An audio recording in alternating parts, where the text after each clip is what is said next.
नमस्कार दोस्तों, I am Vinay Rajput and आज मैं आपको साइंस टेक्नोलॉजी की लास्ट क्लास मैंने 4 क्लासेस ली हैं साइंस टेक्नोलॉजी की, जो कि हमारी यूपीएससी एंड पीएससी के लिए चल रही है। पब्लिक सर्विस स्टेट की पीएससी जो होती है उनके लिए, जैसे एमपी पीएससी और यूपी पीएससी और बिहार पीएससी और डिफरेंट स्टेट्स पीएससी जो होती हैं और यूपीएससी, इनको लेके मैं चल रहा हूँ। और लास्ट क्लासेस में मैंने आपको बेसिक्स चीज़ों की बताने की कोशिश की थी, ठीक है। बेसिक्स की बात की थी। एनर्जी हम लोग पढ़ रहे हैं। एनर्जी में हम लोगों को क्या पढ़ना है? एनर्जी में हम लोगों को बेसिक एनर्जी की टेक्नोलॉजी पढ़नी है, एनर्जी का बेसिक पढ़ना है। What is solar energy, solar energy के एडवांटेज, डिसएडवांटेज, डिफिकल्टीज क्या है, चैलेंजेस क्या है, इन चीजों को डील करनी है। और सोलर एनर्जी से रिलेटेड जितने भी गवर्नमेंट के प्रोग्राम है, चाहे वो जवाहरलाल नेहरू प्रोग्राम हो, चाहे वो सैफरन का रिवॉल्यूशन हो, चाहे वो अलग अलग प्रोग्राम जो गवर्नमेंट ने लाया है, वो जवाहरलाल नेहरू बहुत इंपॉर्टेंट है। जवाहरलाल नेहरू प्रोग्राम जो था वो बहुत इंपॉर्टेंट है और उसकी सक्सेस के कारण हमने उसकी टाइम पीरियड को एक्सटेंड किया था, तो वो बात हम करेंगे। लेकिन पहले कॉन्सेप्ट तो समझ ले, तब तो गवर्नमेंट की प्रोग्राम और पॉलिसीज पे जाएंगे, ठीक है। वो हो गया। उसके बाद हम लोग थोड़ी सी टेक्नोलॉजी की बात करेंगे, जैसे माइक्रोबियल फ्यूल सेल हो गया, नॉर्मल हाइड्रोजन फ्यूल सेल हो गया। आपको मैं हाइड्रोजन फ्यूल सेल ही पढ़ाऊंगा, वैसे और भी फ्यूल सेल्स होते हैं बट वो नहीं पढ़ाऊंगा आपको, ठीक है, क्योंकि आपके एग्जाम में वही आती है। बायोमास गैसिफिकेशन पे क्वेश्चन आ चुका है। पायरोलिसिस क्या है ना, और इंसिनरेशन टेक्नोलॉजी, इंसिनरेशन प्रोसेस क्या होती है, पायरोलिसिस क्या होती है, बायोचार क्या है, बायोगैस क्या है, बायोफ्यूल क्या है, फर्स्ट जनरेशन क्या है, सेकंड जनरेशन क्या है, थर्ड जनरेशन क्या है, फोर्थ जनरेशन क्या है, और बायो एस्टरिफिकेशन क्या है, अलग अलग प्रोसेस क्या है, कैसे हम अलगी से फ्यूल बना सकते हैं, शैवाल से बना सकते हैं, ये सारी चीजें डिस्कस करेंगे। उसके बाद हम लोग नेल्प क्या है, हेल्प क्या है, एक्सप्लोरेशन टेक्नोलॉजी, एक्सप्लोरेशन करते हैं ना, कोई रिसोर्सेज है तो हम एक्सप्लोर करते हैं उसको, तेल है चाहे खनिज है चाहे जो भी है, कोयला है, एक्सप्लोरेशन टेक्नोलॉजी। तो नेल्प हेल्प करके कुछ है, वो चीजें बात करेंगे। उसके बाद थोड़ा सा आपको मैं और आगे लेके चलूंगा, तो इसमें थोड़ी चीजें और है, उसकी भी डिस्कशन मैं करूंगा साथ में। बट बायोमास के बारे में बात करूंगा, जियोथर्मल एनर्जी आपको बताऊंगा, ओटेक के बारे में बताऊंगा। ओटेक में मुझसे लोग बोलते हैं ओटेक पढ़ाना, क्योंकि जो लोग मुझे जानते हैं वो मैंने उनको बहुत 2-3 साल पहले ही ओटेक के बारे में कुछ बताया था। जितने लोग भी ओटेक पढ़ाते हैं, जितने भी इंडिया में जो भी लोग हैं जो यूपीएससी के क्षेत्र में पढ़ा रहे हैं, मैं इंजीनियर की बात नहीं कर रहा हूं जो आईआईटी में पढ़ाई जाती है, आईआईटीज की बात नहीं कर रहा हूं मैं, ठीक है। मैक्सिमम लोगों को मैंने देखा है कि ओटेक से एनर्जी निकालने की बात करते हैं, ओशियन थर्मल एनर्जी कन्वर्जन की बात कर रहा हूं, जो कि रिन्यूएबल एनर्जी सोर्सेस में आती है। ओटेक से एनर्जी निकालने की बात करते हैं कि ओटेक से हम एनर्जी निकाल पाएंगे। यू डोंट नो, आपको पता नहीं है कि ओटेक की कार्नोट एफिशिएंसी की लिमिटेशन कितनी है। ओटेक आपको कार्नोट एफिशिएंसी नहीं पता है, आप पढ़ा सकते हो, बिकॉज आपको नहीं पता है, आपको तो बस ये है कि किताब में लिखा है पढ़ा दो, आपकी अंडरस्टैंडिंग की कमी है। कार्नोट एफिशिएंसी नाम की कोई चीज होती है, there is a limitation on OTEC. OTEC पे लिमिटेशन है, एक्सट्रैक्ट करना एनर्जी बहुत डिफिकल्ट है ओटेक पे। यू कैन लैब में आप ओटेक पे एनर्जी प्रोड्यूस कर सकते हो। यस, अंडमान निकोबार एरिया में चले जाओ तो छोटे स्तर पे ओटेक से एनर्जी प्रोड्यूस किया जा सकता है, लेकिन बड़े स्तर पे बहुत ही बड़ी चैलेंजेस है, बहुत चैलेंजेस है। कार्नोट एफिशिएंसी कुछ नाम की चीज होती है, ये चीजों से लेके मैं आपको बताऊंगा, थोड़ा बहुत डिस्कशन करूंगा ताकि आपको पता चले, क्योंकि बुक्स वगैरह में इन चीजों की डिस्कशन नहीं होती है। इंजीनियरिंग के चीजों में हम लोग डिस्कस करते हैं, वो भी इंजीनियरिंग में आपको बताऊं मैं, तो जैसे कि एटमॉस्फेरिक थर्मोडायनेमिक्स में पढ़ाता हूं, एटमॉस्फेरिक थर्मोडायनेमिक्स, उसमें अलग अलग जो बुक्स है, वेलेस की बुक है, हॉब्स एंड वेलेस की बुक है, जो वहां की ग्रंथ मानी जाती है, एक तरीके से वहां की कुरान मानी जाती है एटमॉस्फेरिक थर्मोडायनेमिक्स की, वेलेस एंड हॉब्स की बुक आती है, ठीक है। वो आपको नहीं पढ़ना है, हाईली टेक्निकल बुक है, एटमॉस्फेरिक थर्मोडायनेमिक्स पे आती है, एटमॉस्फेयर की थर्मोडायनेमिक्स है वो। हम लोग एक थर्मोडायनेमिक्स पढ़ते हैं इंजीनियरिंग में भी, वो क्लोज सिस्टम की थर्मोडायनेमिक्स होती है, क्लोज सिस्टम की थर्मोडायनेमिक्स, पिस्टन सिलेंडर के अंदर वाली थर्मोडायनेमिक्स होती है कि हीट बनी और हीट कैसे पिस्टन सिलेंडर को ढकेल रही है, ये सारी चीजें बात होती है ना। लेकिन एटमॉस्फेयर की थर्मोडायनेमिक्स भी होती है जो कि ओपन सिस्टम में होती है, एटमॉस्फेयर ओपन सिस्टम है, ओपन सिस्टम की थर्मोडायनेमिक्स होती है, इसकी थर्मोडायनेमिक्स थोड़ी अलग होती है, और इसी में क्लाउड की फॉर्मेशन, रेन, हेल, स्टॉर्म, सारी चीजें की डिस्कशन होती है। मैं आपको थोड़ी सी टेक्निकल वे में, ज्योग्राफी में नहीं मिलेगा आपको ये सारी चीजें, मैं आपको टेक्निकल वे में समझाऊंगा कि कैसे हेल स्टॉर्म और जितनी भी साइक्लोन्स आते हैं, सुनामी आते हैं, कैसे साइक्लोन बनते हैं, सारी चीजों की डिस्कशन करूंगा मैं विथ टेक्निकल चीज को लेते हुए, ठीक है, जितनी आपको समझ में आ जाए, ताकि आपके मेंस के आंसर राइटिंग में झलके वो चीज, ठीक है, मेंस की आंसर राइटिंग में वो चीजें झलकनी चाहिए। उसके बाद हम लोग न्यूक्लियर एनर्जी पढ़ेंगे, न्यूक्लियर की बेसिक पढ़ाऊंगा। What is the problem associated with nuclear energy, what is fast breeder reactor, है ना, तो फास्ट ब्रीडर रिएक्टर के क्या फायदे हैं, और बाकी हमारे पुराने क्या रिएक्टर्स थे, प्रेशराइज्ड हैवी वाटर रिएक्टर क्या है, पीएचडब्ल्यूआर क्या है, फास्ट ब्रीडर रिएक्टर क्या है, और डिफरेंट रिएक्टर्स क्या हैं, और दूसरे कंट्रीज के रिएक्टर क्या है, उन चीजों की बात करेंगे। उसके बाद बेसिक पहले न्यूक्लियर एनर्जी आपको पढ़ना पड़ेगा, बेसिक कि जैसे कि फिजनेबल मटेरियल क्या है, फिसाइल मटेरियल क्या है, यूरेनियम क्या है, थोरियम क्या है, प्लूटोनियम क्या है।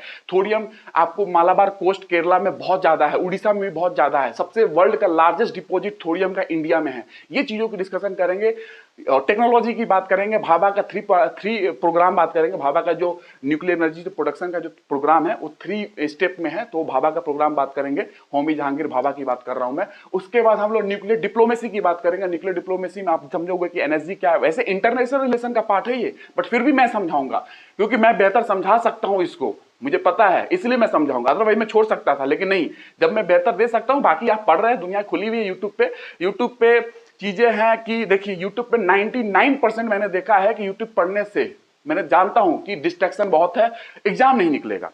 ये समझ जाना, हर चीज दिला हुआ है। लोग छोटा छोटा चटा के बैठे हुए हैं और किताब की रीडिंग करवा के बैठे हुए, पीपीटी रीडिंग किए हुए, किसी को कॉन्सेप्ट शुद्ध से पता नहीं है। ये बहुत रेयर लोग हैं जिनको पता है सही से, बहुत रेयर ऑफ रेयरेस्ट लोग हैं। तो आप वहां पे नहीं पहुंच पाएंगे और बाकी आपके ऊपर है। क्वालिटी ऑफ एजुकेशन, एजुकेशन की क्वालिटी क्या दी जा रही है यहाँ पे, आप इस चैनल पे मेरे द्वारा जो पढ़ रहे हैं आपको पता चल रहा होगा। और बाकी दुनिया में आपके ऊपर है, खुली भी है, आप कहीं भी जाकर पढ़ के देख सकते हैं। आपको आकलन हो जाएगा कि क्या विनय राजपूत सर आपको पढ़ा रहे हैं, ठीक है, क्या मैं पढ़ा रहा हूँ, ठीक है, ये चीज आपको क्लियर हो जाएगी। न्यूक्लियर डिप्लोमेसी पढ़ेंगे, सब कुछ बात करेंगे। उसके बाद हम लोग आएंगे स्पेस में, स्पेस पढ़ेंगे। स्पेस के बाद हम लोग आईसीटी पढ़ेंगे। स्पेस में क्या पढ़ेंगे, जैसे थोड़ा सा बता दूं आपको, साउंडिंग रॉकेट का नाम सुना है, लॉन्चर वगैरह नाम सुना है, लॉन्चर रॉकेट्स का नाम सुना होगा आपने, थोड़ा सा बता देता हूं। साउंडिंग रॉकेट्स का नाम सुना होगा, साउंडिंग रॉकेट है ना, थोड़ा सा बताता हूं, वहां पे थोड़ा डिस्कशन करूंगा मैं साउंडिंग रॉकेट के बारे में। साउंडिंग रॉकेट्स की बात करूं तो देखिए, लॉन्चर हमारे पास साउंडिंग रॉकेट्स के फॉर्म में है, और जितने भी रॉकेट होते हैं लॉन्चिंग व्हीकल के फॉर्म में है, साउंडिंग रॉकेट्स के फॉर्म में है, ठीक है। साउंडिंग रॉकेट्स क्या है, यूज्ड फॉर स्टडी, ये स्टडी के लिए यूज किया जाता है, अध्ययन करने के लिए यूज किया जाता है। कहां पे अध्ययन, एटमॉस्फेयर की स्टडी करने के लिए यूज किया जाता है। अपर एटमॉस्फेयर की स्टडी करना हो या बीच में कहीं स्टडी करना हो तो एटमॉस्फेरिक स्टडी के लिए यूज किया जाता है। थोड़े समय के लिए काम करते हैं, वर्क फॉर लेस टाइम, थोड़े समय के लिए काम करते हैं, ज्यादा समय के लिए काम नहीं करते हैं। और एटमॉस्फेरिक स्टडी में साउंडिंग रॉकेट हम लोग यूज करते हैं। 1 से 2 चरण होती है इसके अंदर, स्टेजेस होते हैं, आपको पता होगा 1 से 2 चरण इसमें होती है स्टेजेस के फॉर्म में। सॉलिड फ्यूल यूज करते हैं इसके अंदर, कोई सैटेलाइट पर्पस नहीं होता है इसके अंदर, सिर्फ एटमॉस्फेरिक स्टडी की बात करते हैं। क्या एटमॉस्फेरिक स्टडीज है, क्या है ऑरोरा बोरियालिस, क्या है ऑरोरा ऑस्ट्रालिस, क्या है, इन चीजों की बात मैं करूंगा जब समय आएगी। साउंडिंग रॉकेट्स, आयोनाइजेशन आप जानते हो, आयोनोस्फीयर है, वहां पे आयोनाइजेशन होती है, इन चीजों की बात करूंगा जब मैं एटमॉस्फेयर बताऊंगा। तो साउंडिंग रॉकेट्स की बात मैंने की, सॉलिड फ्यूल पे है, 1 से 2 स्टेजेस इसके अंदर में है, कोई सैटेलाइट पर्पस नहीं है इसका, सैटेलाइट पर्पस के लिए नहीं है, ये एटमॉस्फेरिक स्टडी के लिए है। 1963 में पहली बार स्टार्ट हुई थी TERLS, 1963 की बात है। 1963 में पहली बार स्टार्ट हुई थी TERLS, थुम्बा पता है, Thumba equatorial rocket launch station, Thumba equatorial rocket launching station, ये 1963 में स्टार्ट की गई थी। और स्टार्टिंग में इंडिया को सपोर्ट किया था, रसिया ने, फ्रांस ने और यूएसए ने, इन तीनों ने इंडिया को सपोर्ट किया था। थुम्बा क्यों बोला गया, थुम्बा मैं आपको एक्चुअली समझाऊंगा ज्योग्राफी में डिटेल में समझाऊंगा। इक्वेटर कितने टाइप के होते हैं, आप इक्वेटर, ज्योग्राफिकल इक्वेटर पढ़े हुए हो, मैग्नेटिक इक्वेटर पे हम लोग कोशिश करते हैं। दिस इज थुम्बा जो है मैग्नेटिक इक्वेटर पे है। और क्या की प्रॉब्लम थी, क्या अच्छाई थी, क्या हटाया गया, क्या किया गया नया इसमें हुआ है, सब कुछ बात मैं करूंगा। तो थुम्बा जो है ये मैग्नेटिक इक्वेटर पे है, मैग्नेटिक इक्वेटर, ठीक है, मैग्नेटिक इक्वेटर पे, ठीक है। क्या इसका फायदा है, सब पढ़ाऊंगा मैं। 1963 की बात है, थुम्बा TERLS की बात कर रहा हूं मैं। तो Thumba is at magnetic equator. 1963, 2 साल बाद 1965 की बात है। 1965 में हमने पहली बार इंडिजिनसली, अपनी खुद से इंडिजिनसली साउंडिंग रॉकेट को बनाया था, और उसका नाम दिया गया था रोहिणी साउंडिंग रॉकेट, RSR। 1965 की बात है, पहली बार हम लोगों ने इंडिजिनसली, खुद से, भारत के साइंटिस्टों ने मिलकर रोहिणी साउंडिंग रॉकेट को बनाया था, और उसका नाम था रोहिणी साउंडिंग रॉकेट प्रोग्राम। ये प्रोग्राम थी Rohini sounding rocket programme.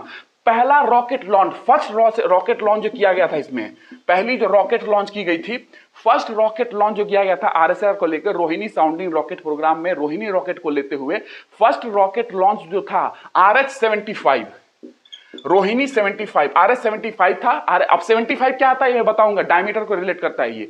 First rocket launch जो हुई थी रोहिणी 75 RH 75, ये पहली साउंडिंग रॉकेट है इंडिया का इंडिजिनसली। ये पहली साउंडिंग रॉकेट है RS 75, पहली साउंडिंग रॉकेट है RS 75 इंडिया का इंडिजिनसली खुद से, ठीक है। और भी प्रेजेंट में साउंडिंग रॉकेट हैं, आपको पता होगा या नहीं पता है तो मैं बताऊंगा कि RH 200 क्या है, RH 300 क्या है, RH 500 क्या है। ये RH 200 300 500 नहीं 560 होता है, ठीक है। तो RH 75, RH 200, RH 300, RH 560 और भी होते हैं मैं बताऊंगा।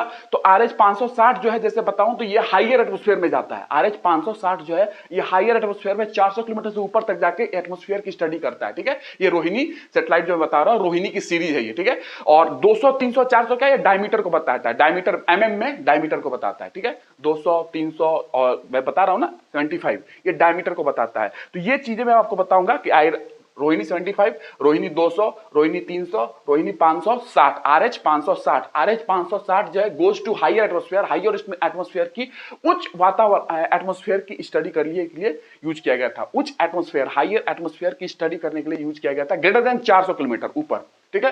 तो ये मैं आपको बताऊंगा सारी चीजें, ठीक है। फिर लॉन्च व्हीकल की बात करूंगा, प्रक्षेपण यान जो प्रमोचन यान होते हैं, एक्चुअली प्रमोचन यान जो होते हैं, साउंड SLV क्या है, ASLV क्या है। SLV आपको पता होगा, ASLV उसके बाद PSLV, GSLV, ठीक है। इन चीजों की बात हम करेंगे। RLV क्या है, RLV बहुत टुडे अभी चल रहा है, ये डेवलपिंग है, ठीक है। तो ये चीजों की बात करेंगे। SLV में आप जानते हो 4 स्टेज रॉकेट होती है, सैटेलाइट लॉन्च व्हीकल की बात कर रहा हूँ। SLV 4 स्टेज रॉकेट होती है, सॉलिड फ्यूल यूज किया जाता है, 4 स्टेज है, सॉलिड फ्यूल यूज किया जाता है। कैपेसिटी बात करूं 40 kg के आसपास कैपेसिटी है। लियो लो अर्थ ऑर्बिट में यूज किया जाता है, सब कुछ समझाऊंगा। लियो में यूज किया जाता है ना, और सैटेलाइट लो अर्थ ऑर्बिट में यूज किया जाता है। साउंडिंग रॉकेट की सैटेलाइट लॉन्च व्हीकल कैपेसिटी जो पेलोड है उसका 40 kg है लो अर्थ ऑर्बिट में। तो पहली ऑर्बिट समझोगे तब जाके सैटेलाइट वगैरह समझ पाओगे, वो बात करूंगा। This is trailer, this is trailer, ये ट्रेलर है। आप तो जितने टीचर लोग हैं वो भी आके देखें, और ये एक ऐसा मैं दूंगा साइंस टेक हो चाहे जो भी सब्जेक्ट, कि उसके बाद हिंदुस्तान में यूपीएससी के क्षेत्र में आपको कभी भी इन सब्जेक्ट में जो भी मैं लूंगा कभी दिक्कत नहीं होगी, क्योंकि स्ट्रेट फॉरवर्ड कुछ नहीं पढ़ा रहा हूं। कोई भी बुक खोलने की, बुक पढ़ना चाहिए मैं जानता हूं, लेकिन कब पढ़ना चाहिए, जब टीचर आपको उस तरह के कॉन्सेप्ट नहीं दे रहा है, कवरेज नहीं दे रहा है, तब। जब मैं आपको दे रहा हूं कवरेज, अच्छा तो आपको बुक पढ़ने की जरूरत नहीं है, सिर्फ ये पढ़ें। रिक्वायर्ड होगा मैं जरूर बताऊंगा कहां रिक्वायर्ड है, ठीक है।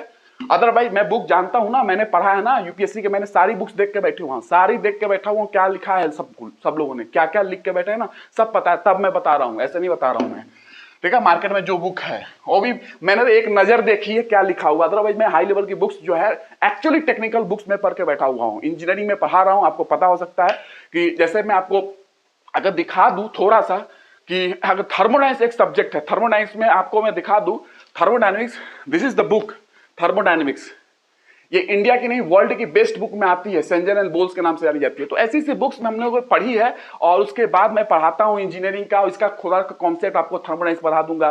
Thermodynamics he science of energy है, यही एनर्जी आप पढ़ रहे हो, तो चीजें मैं यूज करता हूं यहां से, ठीक है। आप देखोगे जब मैं फ्यूल सेल पढ़ाऊंगा आपको खोजते रह जाओगे बुकों में, जब वो कॉन्सेप्ट नहीं मिलेगा जल्दी, जब मैं फ्यूल सेल पढ़ाऊंगा, ठीक है। तो ये यूज करूंगा डिफरेंट अपनी एरिया की जो कॉन्सेप्ट है मेरी, मैं यूज करूंगा। जो पीटर हॉब्स एंड वैलेस की बुक है, पीटर हॉब्स एंड वैलेस की बुक है एटमॉस्फेरिक थर्मोडायनेमिक्स में, दिस इज द ग्रंथ मानी जाती है, रामायण बोल दो चाहे जो भी बोल दो, उस बुक से मैं आपको थोड़ी सी हिंट करूंगा कि क्या हो सकती है। बहुत हाई लेवल की टेक्निकल बुक है एटमॉस्फेरिक थर्मोडायनेमिक्स पे, बट ठीक है सब कुछ मिलेगा आपको जो आपके रिक्वायर्ड है एग्जाम लेवल पे, और मे भी आपको बुक पढ़ने की जरूरत नहीं पड़ेगी, ये मैं कह रहा हूं, ठीक है। क्योंकि अगर मेरे पढ़ाने के बाद कॉन्सेप्ट मैं देने आया हूं, देखिए हो सकता है मैं 20 घंटे के बजाय मैं 22 घंटा पढ़ा दूं किसी सब्जेक्ट को एग्जाम्पल के तौर पे, लेकिन उसके बाद आपको कहीं जाने की जरूरत नहीं पड़ेगी, ठीक है। तो ये बाकी आपको समझ सकते हो, आप लोग सब समझदार हो। अब देखिए रिन्यूएबल एनर्जी की मैंने बात की थी आपसे, रिन्यूएबल एनर्जी सुनते हैं। अच्छा एनर्जी आपको पता है एनर्जी क्या है? आपसे कोई बोले कि एक जूल का मतलब क्या है? तो एक जूल का मतलब ये है कि जैसे वर्क होता है ना, वर्क फोर्स इंटू डिस्प्लेसमेंट होता है ना, वर्क क्या है? Force into displacement. तो आप 1 न्यूटन का फोर्स लगाओ, 1 जूल कोई आपसे पूछे तो क्या है? 1 जूल। 1 जूल वो ट्रेलर था, ऐसा मत समझना जो अभी मैंने बताया है ट्रेलर है, वो आगे मिलेंगी सारी चीजें। 1 जूल का मतलब क्या है, आपसे कोई पूछे तो 1 जूल का मतलब ये है कि फोर्स ऑफ 1 न्यूटन, 1 न्यूटन का फोर्स लगाया और किसी बॉडी को 1 मीटर तक आगे लेकर चलेगा। डिस्प्लेसमेंट 1 मीटर किया, फोर्स डिस्प्लेसमेंट विस्थापन बल, डिस्प्लेसमेंट 1 मीटर किया आपने, तो ये मैं समझाना चाहता हूं कि फोर्स और डिस्प्लेसमेंट से कैसे रिलेटेड है वर्क डन। तो आपने थोड़ा बहुत तो पढ़ा ही होगा, बाकी मैं आपको समझाऊंगा जब समय आएगा। बट सो इफ यू, अगर आप अप्लाई कर रहे हो, if you apply a force of 1 Newton, 1 Newton का फोर्स अप्लाई कर रहे हो, एंड इफ यू वांट, आप चाहते हो, if you want to move a object, किसी ऑब्जेक्ट को मूव करना चाहते हो 1 मीटर की डिस्टेंस, 1 मीटर आप मूव करना चाहते हो, तो the amount of work done, जो अमाउंट ऑफ वर्क डन होगा, जो वर्क डन आपने अमाउंट ऑफ किया, वो that is equal to 1 joule, 1 joule होगा। तो ये क्या समझ में आया कि 1 न्यूटन का बल लगाया आपने, और if you want to move the object 1 metre, 1 metre move करना चाहते हो और 1 न्यूटन का बल लगाया, 1 न्यूटन का बल लगाया और 1 मीटर मूव करना चाहते हो किसी ऑब्जेक्ट को, तो अमाउंट ऑफ वर्क डन जो आपको करना पड़ेगा वो 1 जूल के बराबर होगा। दिस इज वर्क डन, ठीक है ना। तो कार्य जो बोलते हो ना, कार्य, ये हो गया। अभी मैं पता है, अब इसके बाद मुझे इंजीनियरिंग मैकेनिक्स का लेक्चर लेना है, वहां पे मैं पढ़ा रहा हूँ इक्विलिब्रियम वगैरह, न्यूटन्स के लॉ वगैरह पढ़ाए वहां पे। अब सोचो यहाँ से जस्ट शिफ्ट होकर मुझे इंजीनियरिंग का लेक्चर लेना है, इंजीनियरिंग में मैं वहां पे इक्विलिब्रियम पढ़ा रहा हूँ, ठीक है। तो सोचो कितनी ड्रास्टिक चेंज होती है, लेकिन ये मेरे लिए बहुत ही अच्छा लगता है मुझे कि यार एक ही सब्जेक्ट में नहीं पढ़ा रहा हूँ मैं, अलग अलग सब्जेक्ट पढ़ाता हूँ। बहुत अच्छा लगता है मुझे कि हाँ मैंने जो पढ़ाई की है, और कभी भी ऐसा नहीं है, जो लोग मुझे जानते हैं, ये रेंडमली मैं तुरंत शिफ्ट करता हूं, तुरंत रिकॉर्डिंग होगी अभी उसकी। न्यूटन लॉ आपसे पता हो, न्यूटन लॉ फर्स्ट लॉ क्या है न्यूटन का, आपको पता है? न्यूटन का फर्स्ट लॉ मैं एक लाइन में बता सकता हूं, जब मैं पढ़ाऊंगा फिजिक्स तो पढ़ाऊंगा। If net force on the system is zero, then and only then acceleration become zero. This is the Newton first law. If net force, अगर किसी बॉडी पे फोर्स जीरो है, किसी बॉडी पे फोर्स जीरो है, बल नहीं लग रहा है, तो उस बॉडी में एक्सेलरेशन त्वरण आ नहीं सकता है, एक्सेलरेशन जीरो होगा। या अगर किसी बॉडी की एक्सेलरेशन जीरो है तो उसकी फोर्स जीरो होगी, उस पर फोर्स नहीं लग रहा होगा, net force on the system और बॉडी जीरो होगा, किसी बॉडी पे कोई फोर्स नहीं लग रहा होगा। तो वाइस वर्सा भी है, फोर्स जीरो है एक्सेलरेशन जीरो होगा, और वाइस वर्सा भी, एक्सेलरेशन जीरो है तो फोर्स जीरो होना ही होगा। तो दोनों आगे पीछे हो सकता है, वाइस वर्सा, ठीक है। This is Newton first law. अब इसको समझाऊं मैं क्या है कैसे है। एक्सेलरेशन जीरो का मतलब क्या होता है, रेस्ट है और यूनिफॉर्म लीनियर वेलोसिटी से कोई मूव कर रहा है, या तो विराम अवस्था में है और नहीं तो यूनिफॉर्म लीनियर वेलोसिटी से स्ट्रेट लाइन में कोई चीज मूव कर रही है। This is the meaning of acceleration zero, ठीक है। समझ में आएगी, सब समय आएगा। और न्यूटन सेकंड लॉ क्या है, F equal to M. If net force on a system, अगर नेट फोर्स किसी बॉडी पे लग रही है, किसी बॉडी पे अगर लग रही है नेट फोर्स F, तो उसको m मास की ऑब्जेक्ट है, कोई बॉडी m मास का है, m मास का कोई ऑब्जेक्ट है, अगर उसमें आपने नेट फोर्स F लगाया तो उस m मास के ऑब्जेक्ट पे a एक्सेलरेशन प्रोड्यूस हो जाएगा, ए एक्सेलरेशन उसको मिल जाएगा, त्वरण मिल जाएगा। तो आपने अगर कोई बॉडी पे फोर्स लगाया, बहुत सारा फोर्स F1 F2 बहुत सारा लग सकता है, आपने F फोर्स लगाया, तो क्या F फोर्स करेगा इस मास की बॉडी पे, इस बॉडी पे क्या इफेक्ट करेगा, ये इफेक्ट करेगा कि इस M मास के बॉडी को ए एक्सेलरेशन दे देगा। उसको हम लोग ऐसे रिलेट करते हैं, अगर आपने फोर्स लगाया किसी बॉडी पे, तो उस M मास की बॉडी पे आपने फोर्स लगाया है, तो उस M मास की बॉडी को ए एक्सेलरेशन त्वरण दे देगा, यही इफेक्ट होगा फोर्स का। तो फोर्स का क्या प्रभाव है किसी बॉडी पे, ये प्रभाव है कि उस बॉडी का जितना मास है टाइम्स एक्सेलरेशन, ये प्रभाव है उसका, फोर्स का इफेक्ट है, रिस्पॉन्स है फोर्स का। समझाऊंगा जब मैं आऊंगा, कब फिजिक्स में आप लोगों को थोड़ा बहुत बताऊंगा। ये तो थोड़ा टेक्निकल हो गया, मैंने समझा दिया आपको, वहां पे मैं आपको स्टेटमेंट वाइज समझाऊंगा कि स्टेटमेंट वाइज कैसे समझ सकते हो न्यूटन के फर्स्ट लॉ का। आप वो समझते हो ना, कोई चीज रुका है तो रुका रहेगा, कोई चीज चल रहा है तो चलता रहेगा, जब तक उसको छेड़ो ना। ये चीजें मैं बताऊंगा जब आपको मैं फिजिक्स पढ़ाऊंगा। राइट नाउ अभी समझना है रिन्यूएबल एनर्जी, ठीक है। अब देखो रिन्यूएबल एनर्जी क्या है, रिन्यूएबल एनर्जी क्या है, ये रिन्यू, देखो मतलब समझो, न्यू, री मतलब पुनः, अरे भैया री मतलब पुनः, न्यू नया। तो देखो रिसर्च क्या होता है, रिसर्च देखो री दोनों बराबर है, रिसर्च बोलते हैं ना, रिसर्च कर रहे हैं, मतलब क्या है, आपने सर्च किया फेल हो गए, यानी कि आप नहीं पा पाए, तो नहीं पा पाए तो फिर से रिसर्च करो, रिसर्च। आपने सर्च किया किसी चीज को और सर्च करने के बाद आपको क्या हुआ, वो चीजें नहीं मिली मान लो, तो फिर से रिसर्च करो, रिसर्च। इसलिए नाम पड़ा रिसर्च। उसी तरह रिन्यूएबल एनर्जी, री मतलब क्या है, पुनः, पुनः, न्यू मतलब कि न्यू, और एबल एबिलिटी, तो एबिलिटी टू रिन्यू इटसेल्फ, खुद को रिन्यू करने की एबिलिटी रखता है, एबिलिटी टू रिन्यू इटसेल्फ, खुद को रिन्यू कर पाए, खुद को रिन्यू कर पाए, this is known as renewable energy. तो फ्यूचर सोर्स ऑफ एनर्जी है हमारे लिए, फ्यूचर सोर्स है हमारे लिए एनर्जी का ये रिन्यूएबल एनर्जी। अब देखिए रिन्यूएबल एनर्जी मैंने आपको क्या बताया था लास्ट क्लास में, आपको मैंने एनर्जी फ्लो डायग्राम से आपको समझाने की कोशिश की थी, एनर्जी फ्लो डायग्राम से मैंने कुछ बना के आपको समझाने की कोशिश की थी, लेकिन उससे पहले मैं आपको कुछ समझाना चाहता हूं कि जो डायग्राम मैंने समझाया था लास्ट क्लास में उसको मैं फिर से समझाऊंगा, लेकिन अभी आप एक क्या कहते हैं उस फॉर्म में लिखे, वेयर इज डस्टर, मैं आपको थोड़ा सा एनर्जी फ्लो डायग्राम फिर से समझाऊंगा थोड़ा सा, लेकिन उससे पहले मैं आपको थोड़ा सा एक ब्लॉक डायग्राम बना के आपको थोड़ा सा डिफरेंशिएट करके दिखाता हूं। तो रिन्यूएबल एनर्जी क्या समझोगे, समझ चुके हो, renewable energy is the term used for energy, renewable energy वो टर्म है जो यूज किया जाता है एनर्जी के लिए। डेफिनेशन मैंने चिपकाया था आपको, पता है ना चिपकाया था इन द सेंस कि बताया था, renewable energy is the term, वो शब्द है यूज किया जाता है एनर्जी के लिए, used for the energies which flow naturally, जो नेचुरली फ्लो कर रहा है, याद रखना ये वर्ड याद रखना, अभी मैं इसका यूज करने वाला हूं, विच फ्लो नेचुरली, प्राकृतिक रूप से फ्लो करे, कोई रिस्ट्रिक्शन ना हो उसके ऊपर, प्राकृतिक रूप से फ्लो करे। तो renewable is the term used for the energy which flow naturally, naturally flow कर रहा है, रिपीटेडली फ्लो कर रहा है, बार बार रिपीटेडली फ्लो कर रहा है, इनफाइनाइट सोर्स ऑफ एनर्जी है, इनफाइनाइट सोर्स ऑफ एनर्जी है, without any pollution, that means eco friendly और ग्रीन एनर्जी बोल सकते हो, ठीक है, this is known as renewable energy. अब उसके बाद मैं यहां पे ऐड करता हूं कुछ चीजें, देखेंगे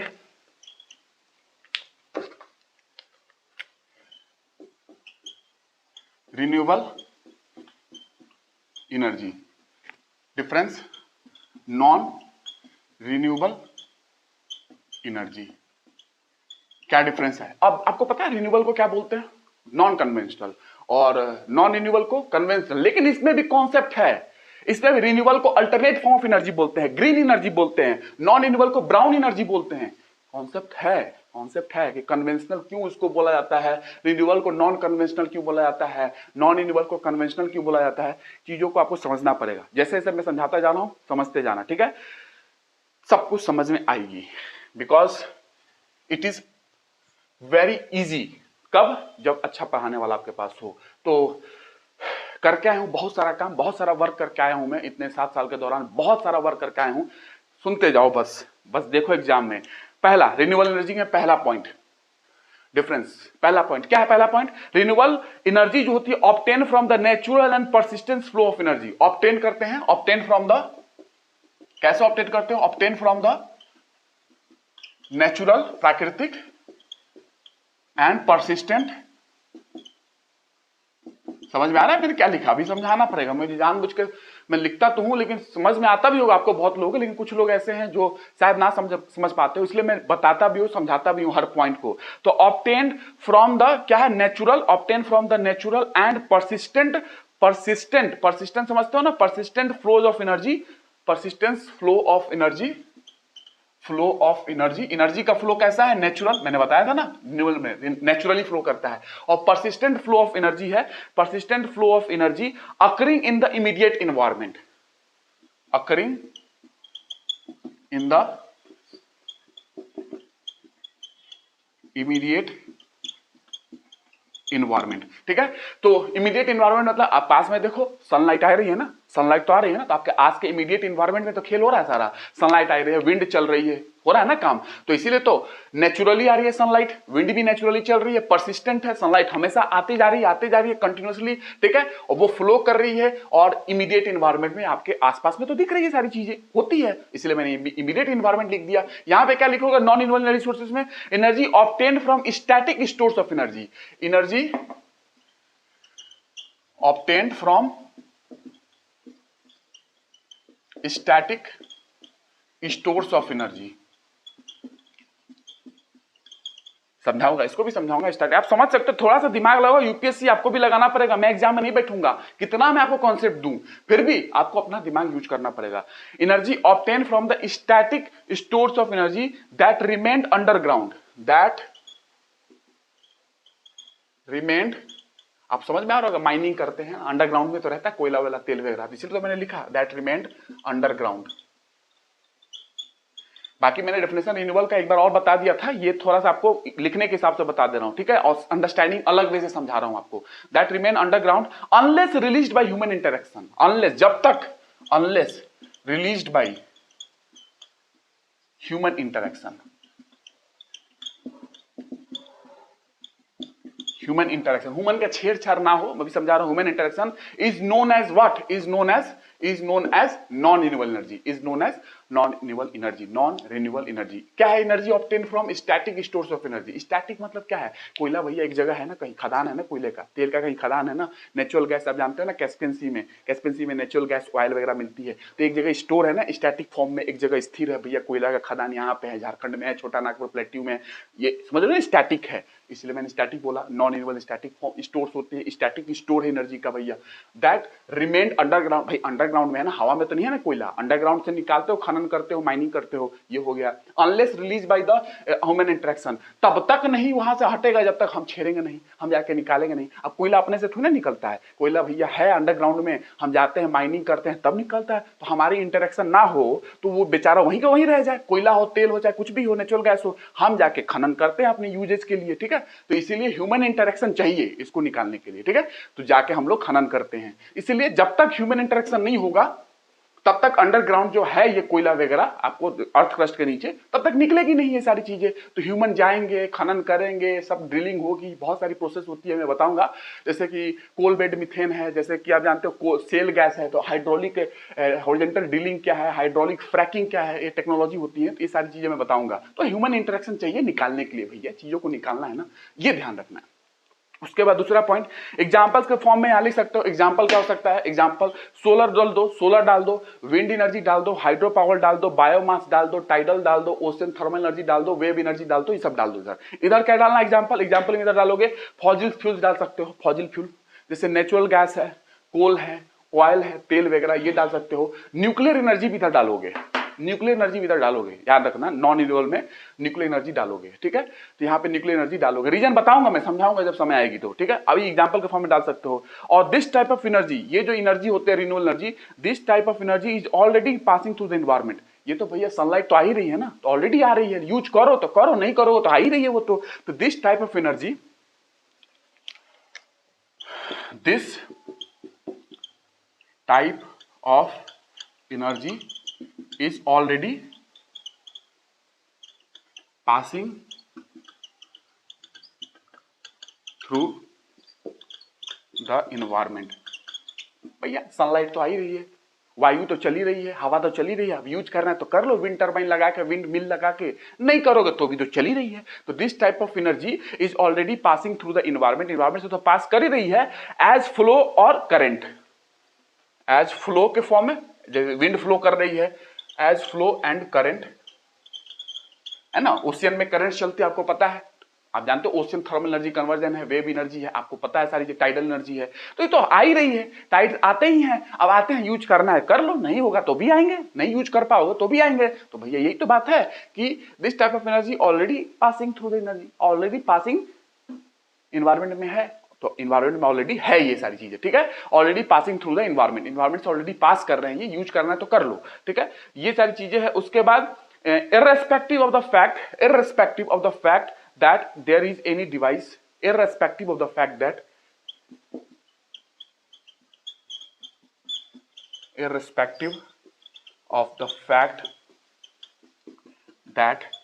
मतलब डिवाइस लगाओ और यूज करो। जैसे सोलर एनर्जी मैंने पिछली क्लास में दिखाया था, तो ये मैंने बताया कि this type of energy is already passing through the environment as flow और करंट, एज फ्लो और करंट के फॉर्म में फ्लो कर रही है, irrespective of the fact that there is any device present to harness this energy और not. Irrespective of the fact that there is any device present, there is any device present, there is any device present. अब भैया कोई device लगाना है तो लगा दो, sunlight तो आ ही रही है भैया, यूज कर सकते हो। भाई विंड मिल लगाना है तो लगा लो, एनर्जी कुछ यूज करना है कर लो, विंड टर्बाइन लगा लो, तो ये डिवाइस लगाने की बात चल रही है, चीजें आ रही हैं, विंड भी चल रहा है, सनलाइट भी चल रही है, आई रही है, रोज रोज यूज करना है तो कर लो, डिवाइस लगा के यूज कर लो। तो ये मैंने बताने की कोशिश की है कि irrespective of the fact that there is any device present होना चाहिए टू हार्नेस दिस एनर्जी और not, to harness this energy जो आ रही है और नॉट। ठीक है, तो डिवाइस लगा लोगे तो भैया आप उस एनर्जी को जो आ रही है, सनलाइट हो चाहे विंड एनर्जी चल रही है चाहे टाइडल एनर्जी है, उसको हार्नेस कर लोगे, अपने यूज के लिए कर लोगे, और नहीं तो फिर आ ही रही है तो डिवाइस का खेल है, लगाइए मजा लीजिए। ये चीजें है। इसमें देखो क्या लिखोगे, इसमें ऐसा है कि this type of energy is initially in the form of isolated source potential. This type of energy इनसे आइसोलेटेड है ना। अब छोटा नागपुर प्लेटू पे जाओ, वहां कोयला खदान है, झारखंड में है, तो आइसोलेटेड कहीं पे है, वहां से आप एक्सट्रैक्ट करोगे, माइनिंग करोगे, लेके आओगे, पावर प्लांट में जलाओगे, जहां भी जलाओगे यूज करोगे। तो क्या है इसमें, this type of energy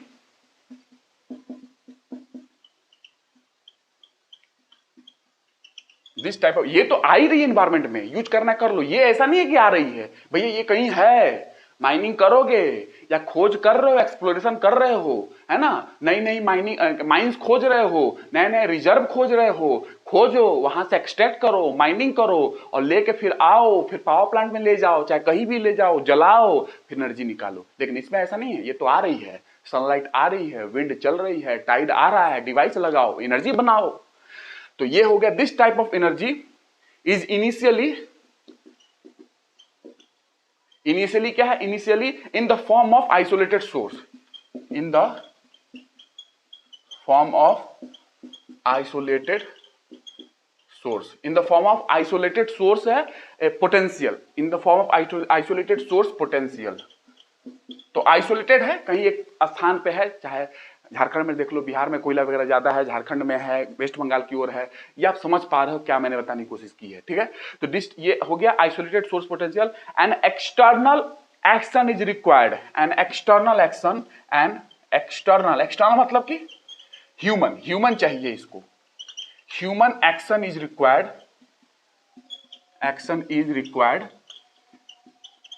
human action और एक्सटर्नल बाहरी एक्शन चाहिए, is required to start the supply of energy, for practical purpose, to start the supply of energy for practical purpose. समझ में आया, ये कोयला विला की बात चल रही है इधर। तो this type of energy is initially in the form of isolated source of energy, isolated source potential, and external और human action is required to start the supply of energy for practical purpose. मतलब कि आपकी human action की जरूरत है, कोयला कहीं है, लेके आओगे, ह्यूमन एक्शन की जरूरत है, प्रैक्टिकल पर्पस के लिए आपको एनर्जी बनानी है, तो पावर प्लांट में उसका यूज कीजिए, एनर्जी बनाइए, स्टीम बनाइए, टरबाइन पे लगाइए, टरबाइन पे उसको गिराइए, टरबाइन रोटेट करेगी, इलेक्ट्रिसिटी बनेगी। तो ये एक्सटर्नल एक्शन और ह्यूमन एक्शन जरूरत है इसको, ठीक है, कि आप प्रैक्टिकल पर्पस के लिए एनर्जी को सप्लाई कर पाए। ठीक है, तो to start the supply of energy को स्टार्ट करना है प्रैक्टिकल पर्पस के लिए, तो ह्यूमन की एक्शन जरूरी है ना, बिना ह्यूमन एक्शन से कैसे काम होगा, तो ये आपको समझने की जरूरत है। अदर नेम क्या है इसका, फाइनाइट है, आपको पता है फाइनाइट, मैंने लास्ट क्लास में बताया था आपको, फाइनाइट है, और ब्राउन एनर्जी इसको बोलते हैं, ब्राउन एनर्जी, भूरा, ब्राउन एनर्जी। ठीक है, ब्राउन एनर्जी भी इसको बोलते हैं, और इसके क्या बोलते हैं, ग्रीन एनर्जी, ये ग्रीन एनर्जी बोलो इसको, ग्रीन एनर्जी। ठीक है, इसको अलग फॉर्म से नॉन कन्वेंशनल भी बोलते हैं, बट थोड़ा रीजन है, मैं अभी समझाऊंगा उसको, उसमें डायरेक्ट नहीं बोलूंगा मैं अभी। और इसको कन्वेंशनल भी बोलते हैं। ठीक है, ग्रीन एनर्जी बोल सकते हो, और सस्टेनेबल एनर्जी बोल सकते हो, सस्टेनेबल एनर्जी बोल सकते हो इसको। ठीक है, सस्टेनेबल एनर्जी है, सस्टेनेबल डेवलपमेंट समझाऊंगा आपको, सतत विकास। तो ग्रीन एनर्जी बोल दो, रिन्यूएबल एनर्जी नाम है ही, कन्वेंशनल नहीं नॉन कन्वेंशनल इसको बोला जाता है आमतौर पे, अल्टरनेट फॉर्म ऑफ एनर्जी इसको बोलोगे, सस्टेनेबल एनर्जी बोलोगे, ये है polluting source of energy, pollution करता है, non renewable source of energy, conventional source of energy, brown energy, finite energy, सब इसी का नाम है। ठीक है, ये आपको ध्यान रखना है। बाकी आपको एनर्जी फ्लो डायग्राम मैंने लास्ट क्लास में आपको समझाया था, एनर्जी फ्लो डायग्राम मैंने आपको समझा दिया है लास्ट क्लास में, याद है एनर्जी फ्लो डायग्राम? फिर से बताऊं क्या एनर्जी फ्लो डायग्राम? अब ये वीडियो रिकॉर्डेड है, इसमें क्या बताना भैया, वीडियो देखिए, मजा लीजिए। ठीक है, तो एनर्जी फ्लो डायग्राम मैंने आपको समझा दिया है। रिन्यूएबल का बनाया था ना, अब थोड़ा सा मैं हिंट कर देता हूं, 1 मिनट लूंगा, हिंट करूंगा।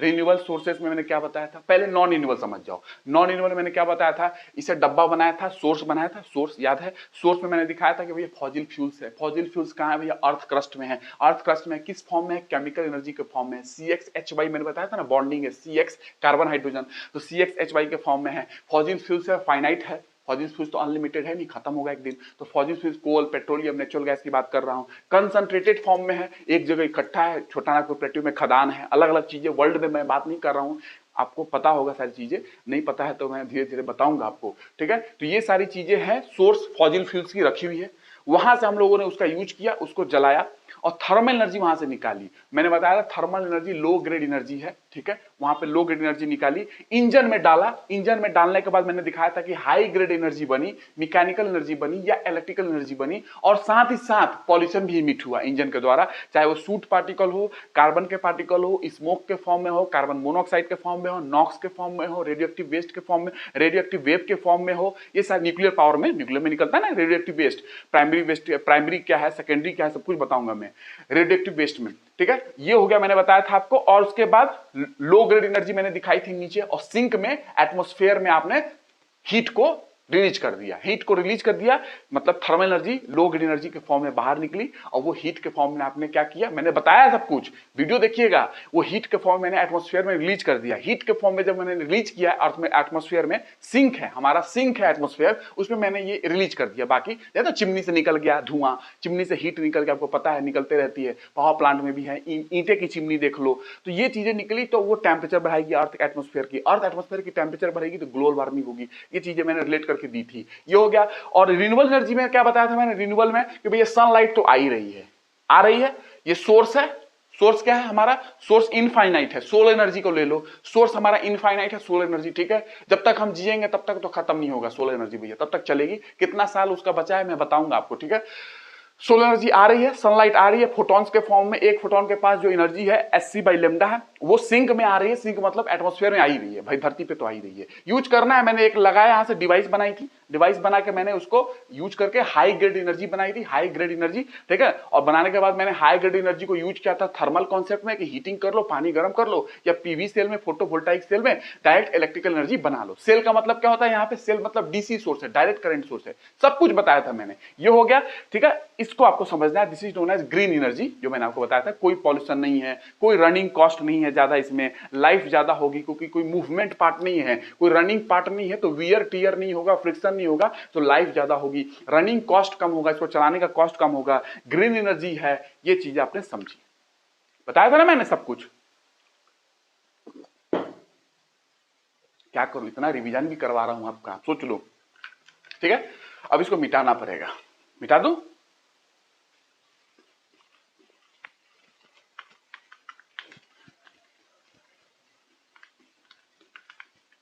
ये जो मैंने बताया ना, ये कहानी अभी बोलता क्या मैं, ये सारा वीडियो लास्ट क्लास में मैंने बताया है, ठीक है। ब्लॉक डायग्राम मैंने बताया था एनर्जी का, एनर्जी का डायग्राम बना के मैंने समझाया था आपको, रिन्यूएबल नॉन रिन्यूएबल को।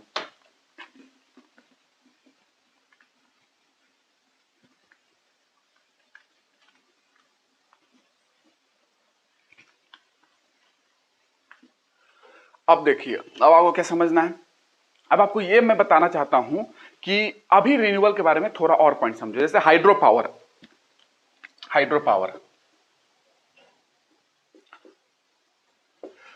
रिन्यूएबल को समझने के लिए एक पॉइंट और है, रिन्यूएबल को समझना है तो हाइड्रो पावर में जैसे लार्ज हाइड्रो पावर प्लांट होते हैं, लार्ज हाइड्रो पावर प्लांट, और भारत सरकार ने क्या लार्ज हाइड्रो पावर प्लांट के लिए क्या बोला है मैं स्कीम में बताऊंगा, बट राइट नाउ आप कॉन्सेप्ट समझिए, भारत सरकार ने क्या बोला है मैं आपको बताऊंगा, ठीक है। रिसेंट चीजें है वो, लार्ज हाइड्रो पावर प्लांट, बड़े बड़े पावर प्लांट जो होते हैं, लार्ज हाइड्रो पावर प्लांट, और एक होते हैं छोटे वाले small hydro power plant, small small hydro power plant, PP power plant, इसको पीको प्लांट जो होते हैं ना छोटे, पीको मतलब जानते हो ना, पीको फेम्टो, अरे भैया स्केल तो समझते हो ना, millimetre, centimetre, decimetre, metre, deca, hecto, kilometre, है ना, ये समझो ना, पीकोमीटर, फेम्टोमीटर, ये सारी चीज समझो ना, नैनोमीटर, डेकोमीटर, नैनोमीटर भी समझते हो, नैनो टेक्नोलॉजी पढ़ना है, नैनोमीटर समझ रहे हो ना, ये वही स्केल पे बात कर रहा हूं, पीको, पीको प्लांट्स बोलते हैं इसको।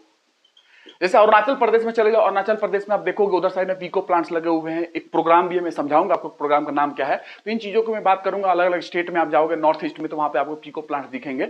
ये स्मॉल हाइड्रो प्लांट्स हैं वो, ठीक है। तो देखिए लार्ज हाइड्रो प्लांट जो है वो non renewable source of energy है। ये नॉन रिन्यूएबल में रखा गया है, non renewable source of energy, और कन्वेंशनल बोल सकते हो इसको, बोलोगे नॉन, इसको बोलोगे क्या, नॉन रिन्यूएबल। क्यों बता रहा हूं, क्योंकि एक पॉइंट और है रिन्यूएबल को समझने के लिए, एक पॉइंट और है। और भारत सरकार ने क्या बोला मैं आपको समझाऊंगा। 175 गीगावाट वाली कहानी पता होगा ना, भारत सरकार की प्रोजेक्ट क्या है वो, निकालना, उतना बनाना है हमें रिन्यूएबल सोर्सेज से 175 गीगावाट, वो समझाऊंगा। Non renewable source of energy है, और इसको बोलोगे कन्वेंशनल। कन्वेंशनल क्यों बोला जाता है मैं समझाऊंगा, एक लाइन में समझा दूं क्या थोड़ा बहुत। देखिए कन्वेंशनल इस फॉर्म में है कि ये बहुत समय से यूज हो रहा है। लार्ज हाइड्रो पावर प्लांट बहुत पहले से ये पावर प्लांट है, और इससे हम पावर बना रहे हैं, बिजली बना रहे हैं, ठीक है। तो इसलिए कन्वेंशनल है, क्योंकि बहुत पहले से हम यूज कर रहे हैं, ट्रेडिशनल फॉर्म में यूज कर रहे हैं, ट्रेडिशन में हमारा है, ठीक है, नया नहीं है कोई कॉन्सेप्ट, ठीक है। तो इसलिए हम कन्वेंशनल भी बोलते हैं। तो ये non renewable source of energy है। क्यों है नॉन रिन्यूएबल, देखिए लार्ज हाइड्रो पावर प्लांट क्या है, कहीं भी लगाओगे तो इसका क्या इफेक्ट है, ज्योग्राफी में भी समझाना है मुझे क्या इसका इफेक्ट है, बट राइट नाउ मैं आपको कुछ समझाता हूं। क्या समझाना है इसमें, लार्ज हाइड्रो पावर प्लांट्स क्यों नॉन रिन्यूएबल है, क्योंकि आपको ये जानना जरूरी है कि रिन्यूएबल सोर्स ऑफ एनर्जी में क्या कहानी है, कि नेचुरल फ्लो जो हो रही है वाटर की, अगर वाटर देख रहे हो यहाँ पे, तो नेचुरल फ्लो पीको प्लांट्स अगर लगा कर बैठे हो, स्मॉल हाइड्रो पावर प्लांट जैसे है, ये क्या है, ये बता रहा हूं मैं, रिन्यूएबल सोर्स ऑफ एनर्जी। ये रिन्यूएबल है, ये रिन्यूएबल है, renewable source of energy, source of energy, ठीक है। और ये नॉन कन्वेंशनल है, नॉन कन्वेंशनल, नॉन कन्वेंशनल है, ठीक है।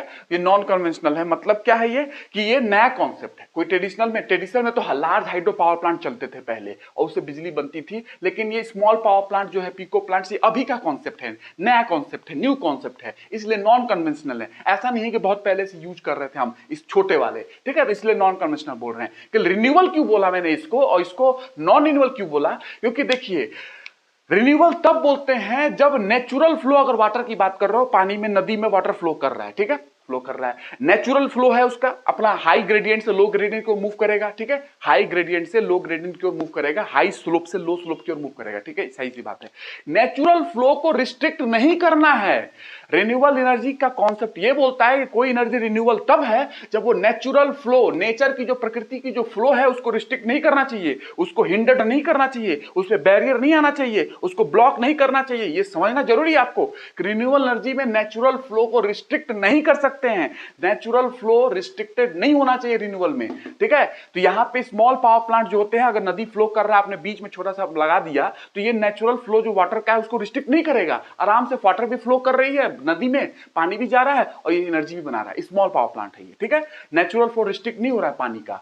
लेकिन यहां पे जो नेचुरल फ्लो है पानी का, प्रकृति जो फ्लो है, हाई स्लोप से नो स्लोप नीचे की ओर मूव कर रही है पानी, रिवर, वो अगर आपने लार्ज हाइड्रो पावर प्लांट लगा दिया तो गया, नेचुरल फ्लो रिस्ट्रिक्ट हो जाएगा, पानी का जो नेचुरल फ्लो था पहले वो रिस्ट्रिक्ट हो जाएगा। और इस आधार पर बोल सकते हो कि नेचुरल फ्लो को रिस्ट्रिक्ट करता है लार्ज हाइड्रो पावर प्लांट, क्योंकि बहुत सारा पानी को इकट्ठा करना पड़ता है रिजर्वायर के फॉर्म में। उसका क्या अलग प्रभाव है, लैंडस्लाइड्स आते हैं, अलग अलग फॉर्म है। इनफैक्ट कहीं पे आपको पता है कि भूकंप का भी कंडीशन आ चुका है, ठीक है ना, ये प्लेट्स वगैरह की चीज मैं बात करूंगा आपको, but right now large hydro power plant कहीं लगाओगे, नदी में, अगर रिवर में लगा रहे हो, तो ये नेचुरल फ्लो को रिस्ट्रिक्ट करेगा, वाटर के नेचुरल फ्लो जो है, प्राकृतिक फ्लो था, उसको रिस्ट्रिक्ट करेगा, उसको हिंडर करेगा, उसको बैरियर के बीच में आएगा उसके लिए। इसीलिए नेचुरल फ्लो रिस्ट्रिक्ट करता है। ये नेचुरल फ्लो जो है, नेचुरल जो फ्लो है पानी का, नेचुरल फ्लो रिस्ट्रिक्टेड, इसके अंदर रिस्ट्रिक्ट होती है, ठीक है, इसलिए हम इसको नॉन रिन्यूएबल बोलते हैं। तो ये भी एक है कि नेचुरल फ्लो को रिस्ट्रिक्ट नहीं करना है। लार्ज हाइड्रो पावर प्लांट करते हैं, आपने देखा होगा लार्ज हाइड्रो पावर प्लांट पानी इकट्ठा करता है रिजर्वायर के फॉर्म में, लेकिन ये स्मॉल पीको पावर प्लांट पानी बह रही है, बीच में आपने छोटा लगा दिया, पानी आराम से बह रही है, छोटा वाला थोड़ा थोड़ा अपना एनर्जी बना रहा है, इलेक्ट्रिसिटी बना रहा है, ठीक है। तो ये नेचुरल फ्लो को रिस्ट्रिक्ट नहीं करते हैं, इसलिए स्मॉल पावर प्लांट जो है हाइड्रो वाले, इसको हम लोग रिन्यूएबल बोलते हैं, बिकॉज नेचुरल फ्लो जो वाटर का उसको रोक नहीं रहा है, रिस्ट्रिक्ट नहीं कर रहा है, उसके बीच में बाधा नहीं बन रहा है। ये बनता है बाधा, आप देखे होगे वीडियो देखो ना, कितना वाटर को स्टोर करना पड़ता है रिजर्वायर के फॉर्म में, तो पानी एक तरीके से इकट्ठा होते जाती है एक जगह पे, और इसका प्रभाव बहुत है कि जहां पे पानी की कमी है, जैसे कि आगे पानी की कमी पड़ जाती है। आपने सुना होगा, मैं उत्तराखंड की कहानी बताऊंगा कि हाइड्रो पावर प्लांट बनाने के लिए उत्तराखंड में कौन ऐसे साइंटिस्ट थे, आईआईटी के प्रोफेसर थे, एनवायरमेंटलिस्ट थे, जिन्होंने रोक लगाया था और उन्होंने भूख हड़ताल किया और वो भूख हड़ताल के कारण मारे गए। मैं बात करूंगा उनके बारे में, ठीक है। ये चीजें है, नेचुरल फ्लो को रिस्ट्रिक्ट नहीं करना है भैया, ध्यान रखना, रिन्यूअल की बात कर रहे हो तो, ठीक है। अब सुनिए आगे, ये समझना जरूरी था। भारत सरकार ने क्या बोला लार्ज हाइड्रो के बारे में, वो अलग बात है, कॉन्सेप्ट अलग बात है, कॉन्सेप्ट मैंने समझा दिया। बाकी भारत सरकार ने 175 गीगावाट को निकालने के लिए उन्होंने जुगाड़ लगाया है। जुगाड़ क्या है मैं बताऊंगा आपको, प्रोग्राम समझाऊंगा तो, ठीक है ना। उन्होंने लार्ज हाइड्रो को भी घुसा लिया, कहा कि रिन्यूअल है, ठीक है, क्योंकि भैया नहीं घुसा होगा तो 175 गीगावाट की कहानी कहां से बनाओगे। इसीलिए कहा कि हटा सावन की घटा, renewal large hydro power plant को भी घुसा लो रिन्यूअल में, ठीक है, तब हमारा 175 गीगावाट का टारगेट कंप्लीट तो हो जाए भैया। अभी तो और बात चल रही है, बताऊंगा मैं, और बढ़ाने की बात चल रही है इसकी टारगेट की, ठीक है, कहीं बात हुई है। Utilities of nuclear energy, utilities of renewable. भैया कोयला वोयला पढ़ाऊंगा, देखिए कोयला वगैरह है ना, इसकी डिटेलिंग जो है ज्योग्राफी में पढ़ाना है मुझे कि कोयला की क्या क्या थ्योरी है। बट राइट नाउ आपको कोयला का थोड़ा सा बेसिक, नेचुरल गैस के बारे में, पेट्रोल के बारे में, गैसोलीन के बारे में, केरोसिन के बारे में थोड़ा थोड़ा बताऊंगा, एलएनजी के बारे में, एलपीजी के बारे में, सबके बारे में, सीएनजी के बारे में थोड़ा थोड़ा बताऊंगा और उसकी टेक्नोलॉजी बताने की कोशिश करूंगा। टेक्नोलॉजी समझना है, साइंस टेक है ये, ठीक है, और भी हाई लेवल की टेक्नोलॉजी नहीं, बहुत ज्यादा नहीं पूछता है, लेकिन जो बेसिक पूछ रहे हैं ना, बायोमास गैसिफिकेशन क्या है, पायरोलिसिस क्या है, बायोफ्यूल्स क्या है, स्टेजेस क्या, उसकी जनरेशन क्या है, इन चीजों की बात करनी है हमें, ठीक है। यूटिलिटीज ऑफ रिन्यूएबल एनर्जी, ठीक है, आपको समझ में आ रहा होगा क्या दे रहा हूं मैं। There are numbers application, renewable energy के बहुत सारे एप्लीकेशन। यूटिलिटी का मतलब क्या है, उसकी एप्लीकेशन है भैया, क्या फायदा है। There are numbers application where renewable energy can be utilise. There are numbers application, बहुत सारे एप्लीकेशन है जहां पर रिन्यूएबल एनर्जी को यूटिलाइज किया जा सकता है, ठीक है, बहुत सारे एप्लीकेशन है। ब्रॉडली अगर मैं बात करूं तो these segments can be categorise as, broadly अगर बात करूं कि कितने सेगमेंट में आप इसको कैटेगराइज कर सकते हो, इसकी यूटिलिटी को, रिन्यूएबल एनर्जी की कहां यूज कर सकते हो, 1 2 3 4 मैं बता रहा हूं, ब्रॉडली बता रहा हूं, ठीक है। ब्रॉडली क्या है, इलेक्ट्रिसिटी जनरेशन, पहली बात, रिन्यूएबल से कर सकते हो इलेक्ट्रिसिटी जनरेशन, इलेक्ट्रिसिटी जनरेशन, उसकी यूटिलिटी की बात कर रहा हूं। अरे भैया पढ़ रहे हो क्या, यूपीएससी ऐसे क्वेश्चन आपको यूटिलिटी के फॉर्म में, एप्लीकेशन के फॉर्म में आपको समझना है, ठीक है। एयर एंड वाटर हीटिंग कर सकते हो, air and water heating, water heating, heating क्यों, कूलिंग नहीं कर लो क्या, कूलिंग भी भैया डालो, कूलिंग ना, तो वहां पे यूज कर सकते हो रिन्यूएबल एनर्जी को। ट्रांसपोर्ट में, ट्रांसपोर्ट यूज करोगे, हाँ ट्रांसपोर्ट में यूज करेंगे, कैसे यूज करेंगे, पेंगोमिया, जट्रोफा, करंजा, कुछ प्लांट के बारे में पता है, biodiesel plant, bio petroleum plant क्या होते हैं, तो biodiesel, biogas, ethanol, biodiesel,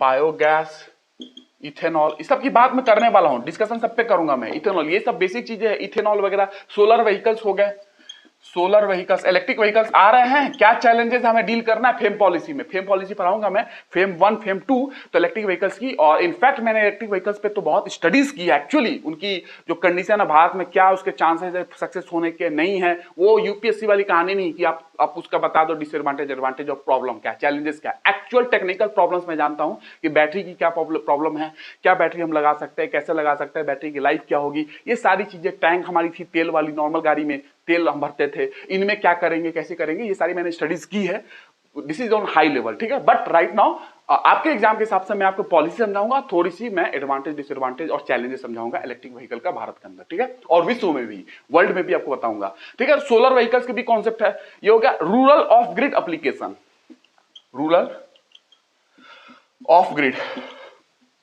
of grid, on grid, smart grid, सब समझाऊंगा मैं, समझना है ये, ठीक है। Rural of grid application, electricity में रूरल ऑफ ग्रिड एप्लीकेशन में यूज कर सकते हो, ठीक है, ये आपको समझना है। ऑफ ग्रिड क्या है, ऑन ग्रिड क्या है, स्मार्ट ग्रिड क्या है, सब कुछ समझोगे आप, समझ आएगा। तो ये 4 जगह यूटिलिटी है ब्रॉडली, और यूटिलिटी भी समय के साथ बताऊंगा मैं, चिंता नहीं करना है, 4 ध्यान रखना, ये मेन सोर्स में आपको पता चलेगी या प्री में आपको क्वेश्चन मल्टीपल में आते हैं, ये सारी चीजें आपको करने में आसानी होगी, ठीक है ना। कॉन्सेप्ट समझा रहा हूं मैं, यूटिलिटी समझ में आ गया, क्या उसकी एप्लीकेशन है। उसके बाद benefits of renewable energy, benefits क्या फायदे हैं, अभी तो एप्लीकेशन समझा, बेनिफिट्स ऑफ रिन्यूएबल एनर्जी, ठीक है। बेनिफिट्स ऑफ रिन्यूएबल एनर्जी, आपको लगता है इलेक्ट्रिक व्हीकल, अभी कुछ गाड़ियां आ भी चुकी है इलेक्ट्रिक व्हीकल की, है ना, स्कूटी वगैरह, बहुत चैलेंजेस हैं, बहुत चैलेंजेस है। आप मे भी मैं समय आएगा तो इलेक्ट्रिकल व्हीकल्स पे बहुत डिटेलिंग में कोर्स भी करूंगा, कोर्स भी कराऊंगा। इनफैक्ट बैटरी के ऊपर क्या कोर्स हो सकती है, बैटरी कैसा डिजाइन करना है, मैकेनिकल सिस्टम कैसा डिजाइन करना है, ब्रेक्स की कैसी डिजाइनिंग होगी, ये सारी चीज की बात होती है, ठीक है। तो हाई लेवल इंजीनियरिंग ये बातें हैं, ठीक है। बेनिफिट्स ऑफ रिन्यूएबल एनर्जी, क्या benefit, renewable energy is available over wide geographical area, ये बेनिफिट है। Renewable energy it is available over wide geographical area, है ना। सोलर एनर्जी देख लो पूरा अर्थ पे है, विंड एनर्जी हर जगह फ्लो कर रही है, जहां पे आप देख लो कोस्टल एरिया पे चले जाओ विंड एनर्जी बहुत है, सी ब्रिज, लैंड ब्रिज, कुछ पता होगा तो ये वाइड ज्योग्राफिकल एरिया, ज्योग्राफी में आप चले जाओ अर्थ पे पूरे जगह आपको सनलाइट उपलब्ध है, टाइडल एनर्जी बहुत जगह मिल जाती है हमें, विंड एनर्जी हर जगह है ना। तो लेकिन कुछ बातें और भी हैं, इनके साथ में कॉन्सेप्ट बताते जाऊंगा, लेकिन समय के साथ आप ये ध्यान रखोगे कि वाइड ज्योग्राफिकल एरिया पे रिन्यूएबल एनर्जी हमें मिल जाती है, हर जगह आपको रिन्यूएबल एनर्जी मिल जाएगी, ठीक है। उसके बाद majority of population can harness energy from these resources locally हमारे पॉपुलेशन, अगर हम घर पे लगा ले एक सोलर प्लेट यूज कर सकते हैं, घर पे छोटी सी टरबाइन लगा ले, विंड टरबाइन हर छोटी छोटी सी यूज कर सकते हैं, तो लोकली पीपुल यूज कर सकते हैं इसको, ठीक है। तो ये एक फायदा है यहाँ पे, तो ज्योग्राफिकल एरिया पे है मेजॉरिटी ऑफ पॉपुलेशन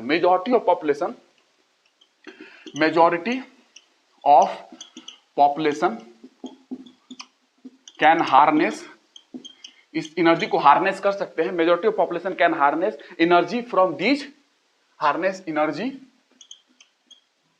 एनर्जी को हार्नेस करते हैं, energy from these resources, energy from these resources, renewable energy, these resources कैसे, लोकली आप कर सकते हो, घर पे लगा लो, छोटा सा सोलर प्लेट कलेक्टर लगा दो। गांव में देखते हो कि भैया रोडों पे देख रहे हो कि आजकल सोलर प्लेट लग जा रहे हैं ना, सोलर सेल वगैरह आपको बताऊंगा मैं, उसमें भी जनरेशन पढ़ा दूंगा आपको, first generation, second generation, third generation solar cell क्या है ये मैं आपको बताऊंगा, थोड़ा बहुत जानकारी होना चाहिए, जैसे कि आप बायोफ्यूल में पढ़ते हो ना, first generation, second generation, third generation, उस तरीके से, ठीक है।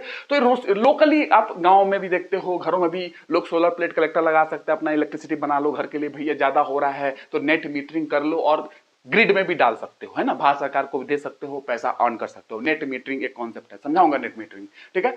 तो ये होगा पहला पॉइंट। दूसरा, renewable energy sources are replenishable and replenishable है, रिन्यूएबल एनर्जी सोर्सेज क्या है, रिप्लेनिश हो सकती है, एबिलिटी टू रिन्यू इटसेल्फ, अपने आप को रिन्यू कर सकता है। तो दूसरा लिखो, रिन्यूएबल एनर्जी सोर्सेज, फास्ट लिख रहा हूं क्योंकि टाइम नहीं चाहता हूं का बर्बाद हो, एक मिनट भी, मैं चाहता हूं कि जितना मैं आपको पढ़ा दूं उतना ज्यादा सही रहेगा। रिन्यूएबल एनर्जी सोर्सेस, बस समझाने में टाइम लगेगा वो लेना है मुझे बस। रिन्यूएबल एनर्जी रिसोर्सेज जो हैं आर रिप्लेनिशेबल, रिप्लेनिश हो सकते हैं, समझ रहे हो ना, रिप्लेनिश, दोबारा replenishable, and hence energy can be taken continuously, and hence energy can be taken. अभी भैया रिन्यूएबल एनर्जी पूरा पढ़ना है, ये तो मैं अभी बेसिक बेनिफिट पढ़ा दे रहा हूं आपको, अभी कैन बी टेकन अभी पढ़ा दे रहा हूं, बेनिफिट्स वगैरह यूटिलिटी क्या है, बाकी हम लोग सोलर वगैरह, solar pond, solar heater, solar ये सारी चीज बात करनी है अपने को, ठीक है, एक लेवल पे जितना आपको रिक्वायर्ड है, ठीक है। तो hence energy can be taken continuously over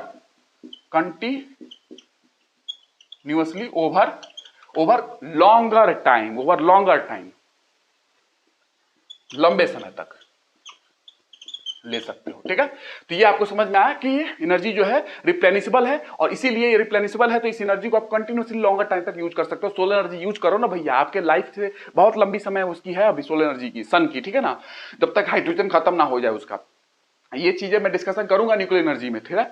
ये इसके बाद these resources can provide energy security, ये एनर्जी जो रिसोर्सेज है रिन्यूएबल एनर्जी, ये एनर्जी सिक्योरिटी जो हमारी है उसको प्रोवाइड करेगा। These resources can provide energy security,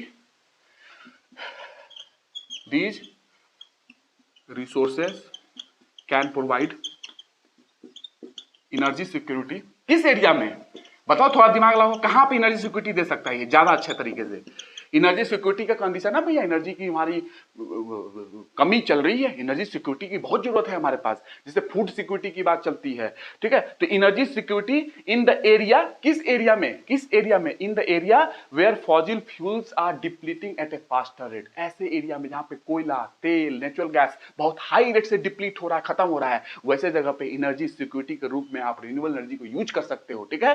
तो ये मैं बताने की कोशिश कर रहा हूं, energy security in the area, कैसे एरिया में, इन द एरिया, ऐसे क्षेत्र में, in the area where fossil fuels, fossil fuels are deplete हो रहे हैं at a faster rate, fossil fuels are depleting at a faster rate, बहुत जल्दी वो खत्म हो रहे हैं वहां पे, उस एरिया में, है ना, कोयला वोयला जल्दी खत्म हो रहा है, तो उस एरिया पे यही तो है रिन्यूएबल एनर्जी जो ऊर्जा देगी वहां पे फिर, ठीक है। तो एनर्जी सिक्योरिटी का काम करेगी। तीसरा number, renewable energy is a clean energy, मिटा दू फटाफट, तीसरा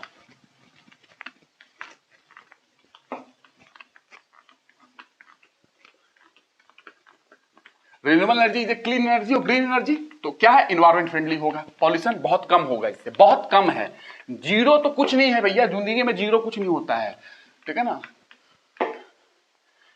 तो renewable energy is a clean और क्लीन एनर्जी। तीसरा, renewable energy is a clean और ग्रीन एनर्जी। अभी ग्रीन पे कुछ और बात करूंगा मैं। ग्रीन एनर्जी, ग्रीन मतलब हरित, जहां भी ग्रीन लगा तो मतलब क्या है, इन्वायरमेंट फ्रेंडली है, ठीक है, इन्वायरमेंट के लिए अच्छा है भैया, पॉल्यूशन कम कर रहा होगा, ना के बराबर कर रहा होगा, ठीक है।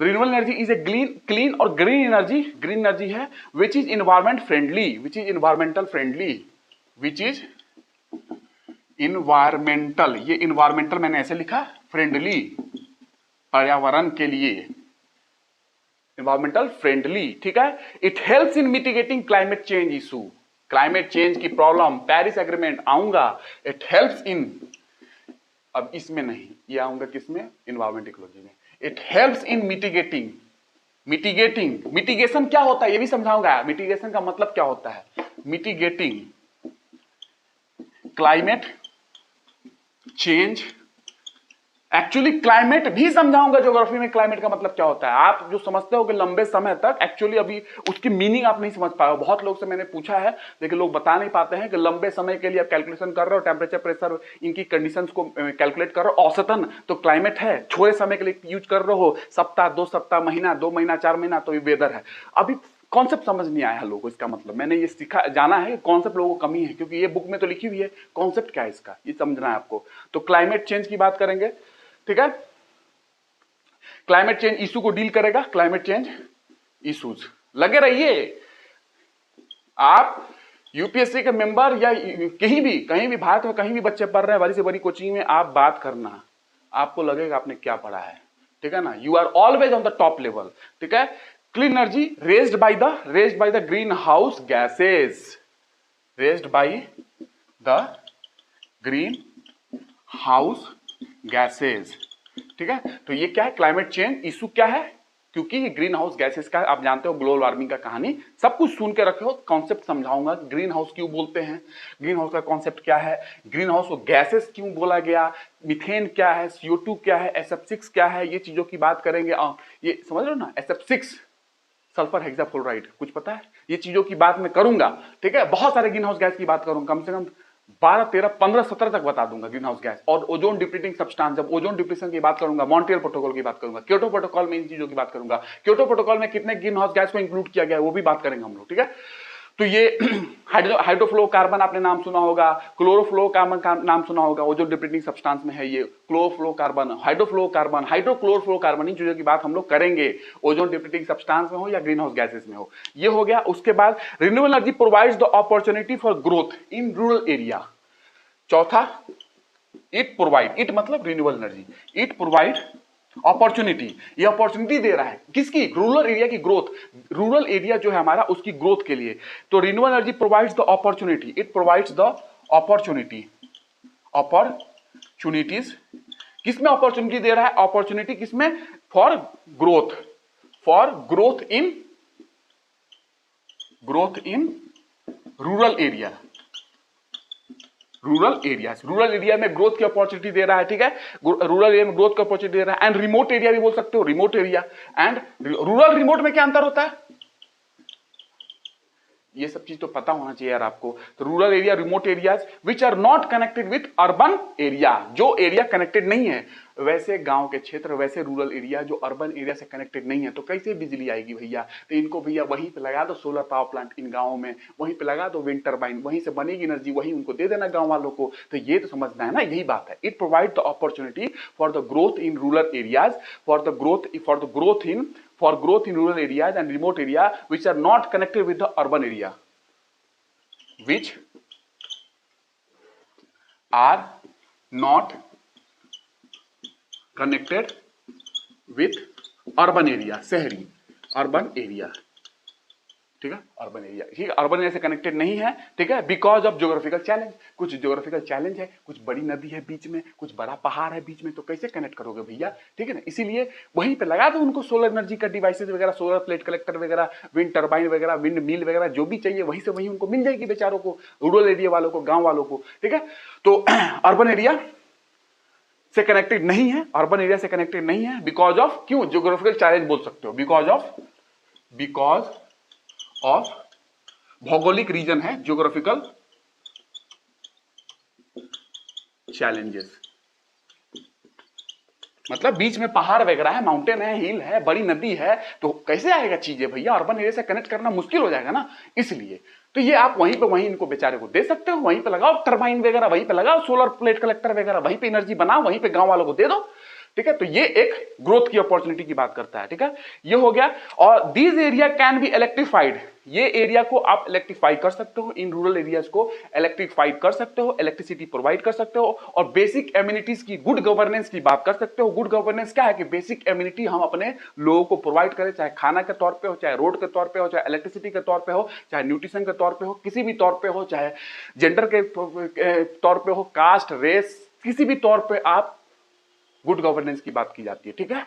तो बेसिक एमिनिटीज को प्रोवाइड करना हमारे पीपुल को, ठीक है। तो यहां लिखेंगे these area can be electrified, मिटा लू ऊपर, चौथे पॉइंट में ही अभी गुड गवर्नेंस।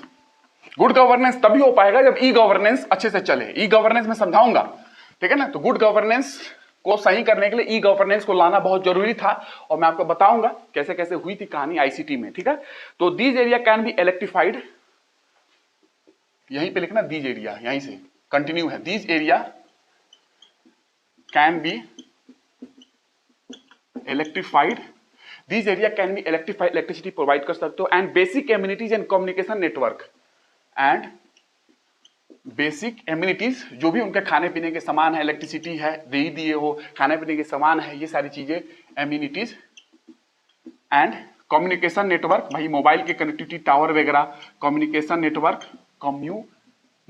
नेटवर्क वगैरह, है ना भाई, बात तो कर पाए, एक मोबाइल कनेक्टिविटी वगैरह आप समझ सकते हो, इंटरनेट कनेक्टिविटी वगैरह। Communication network can be established using renewable energy resources, can be established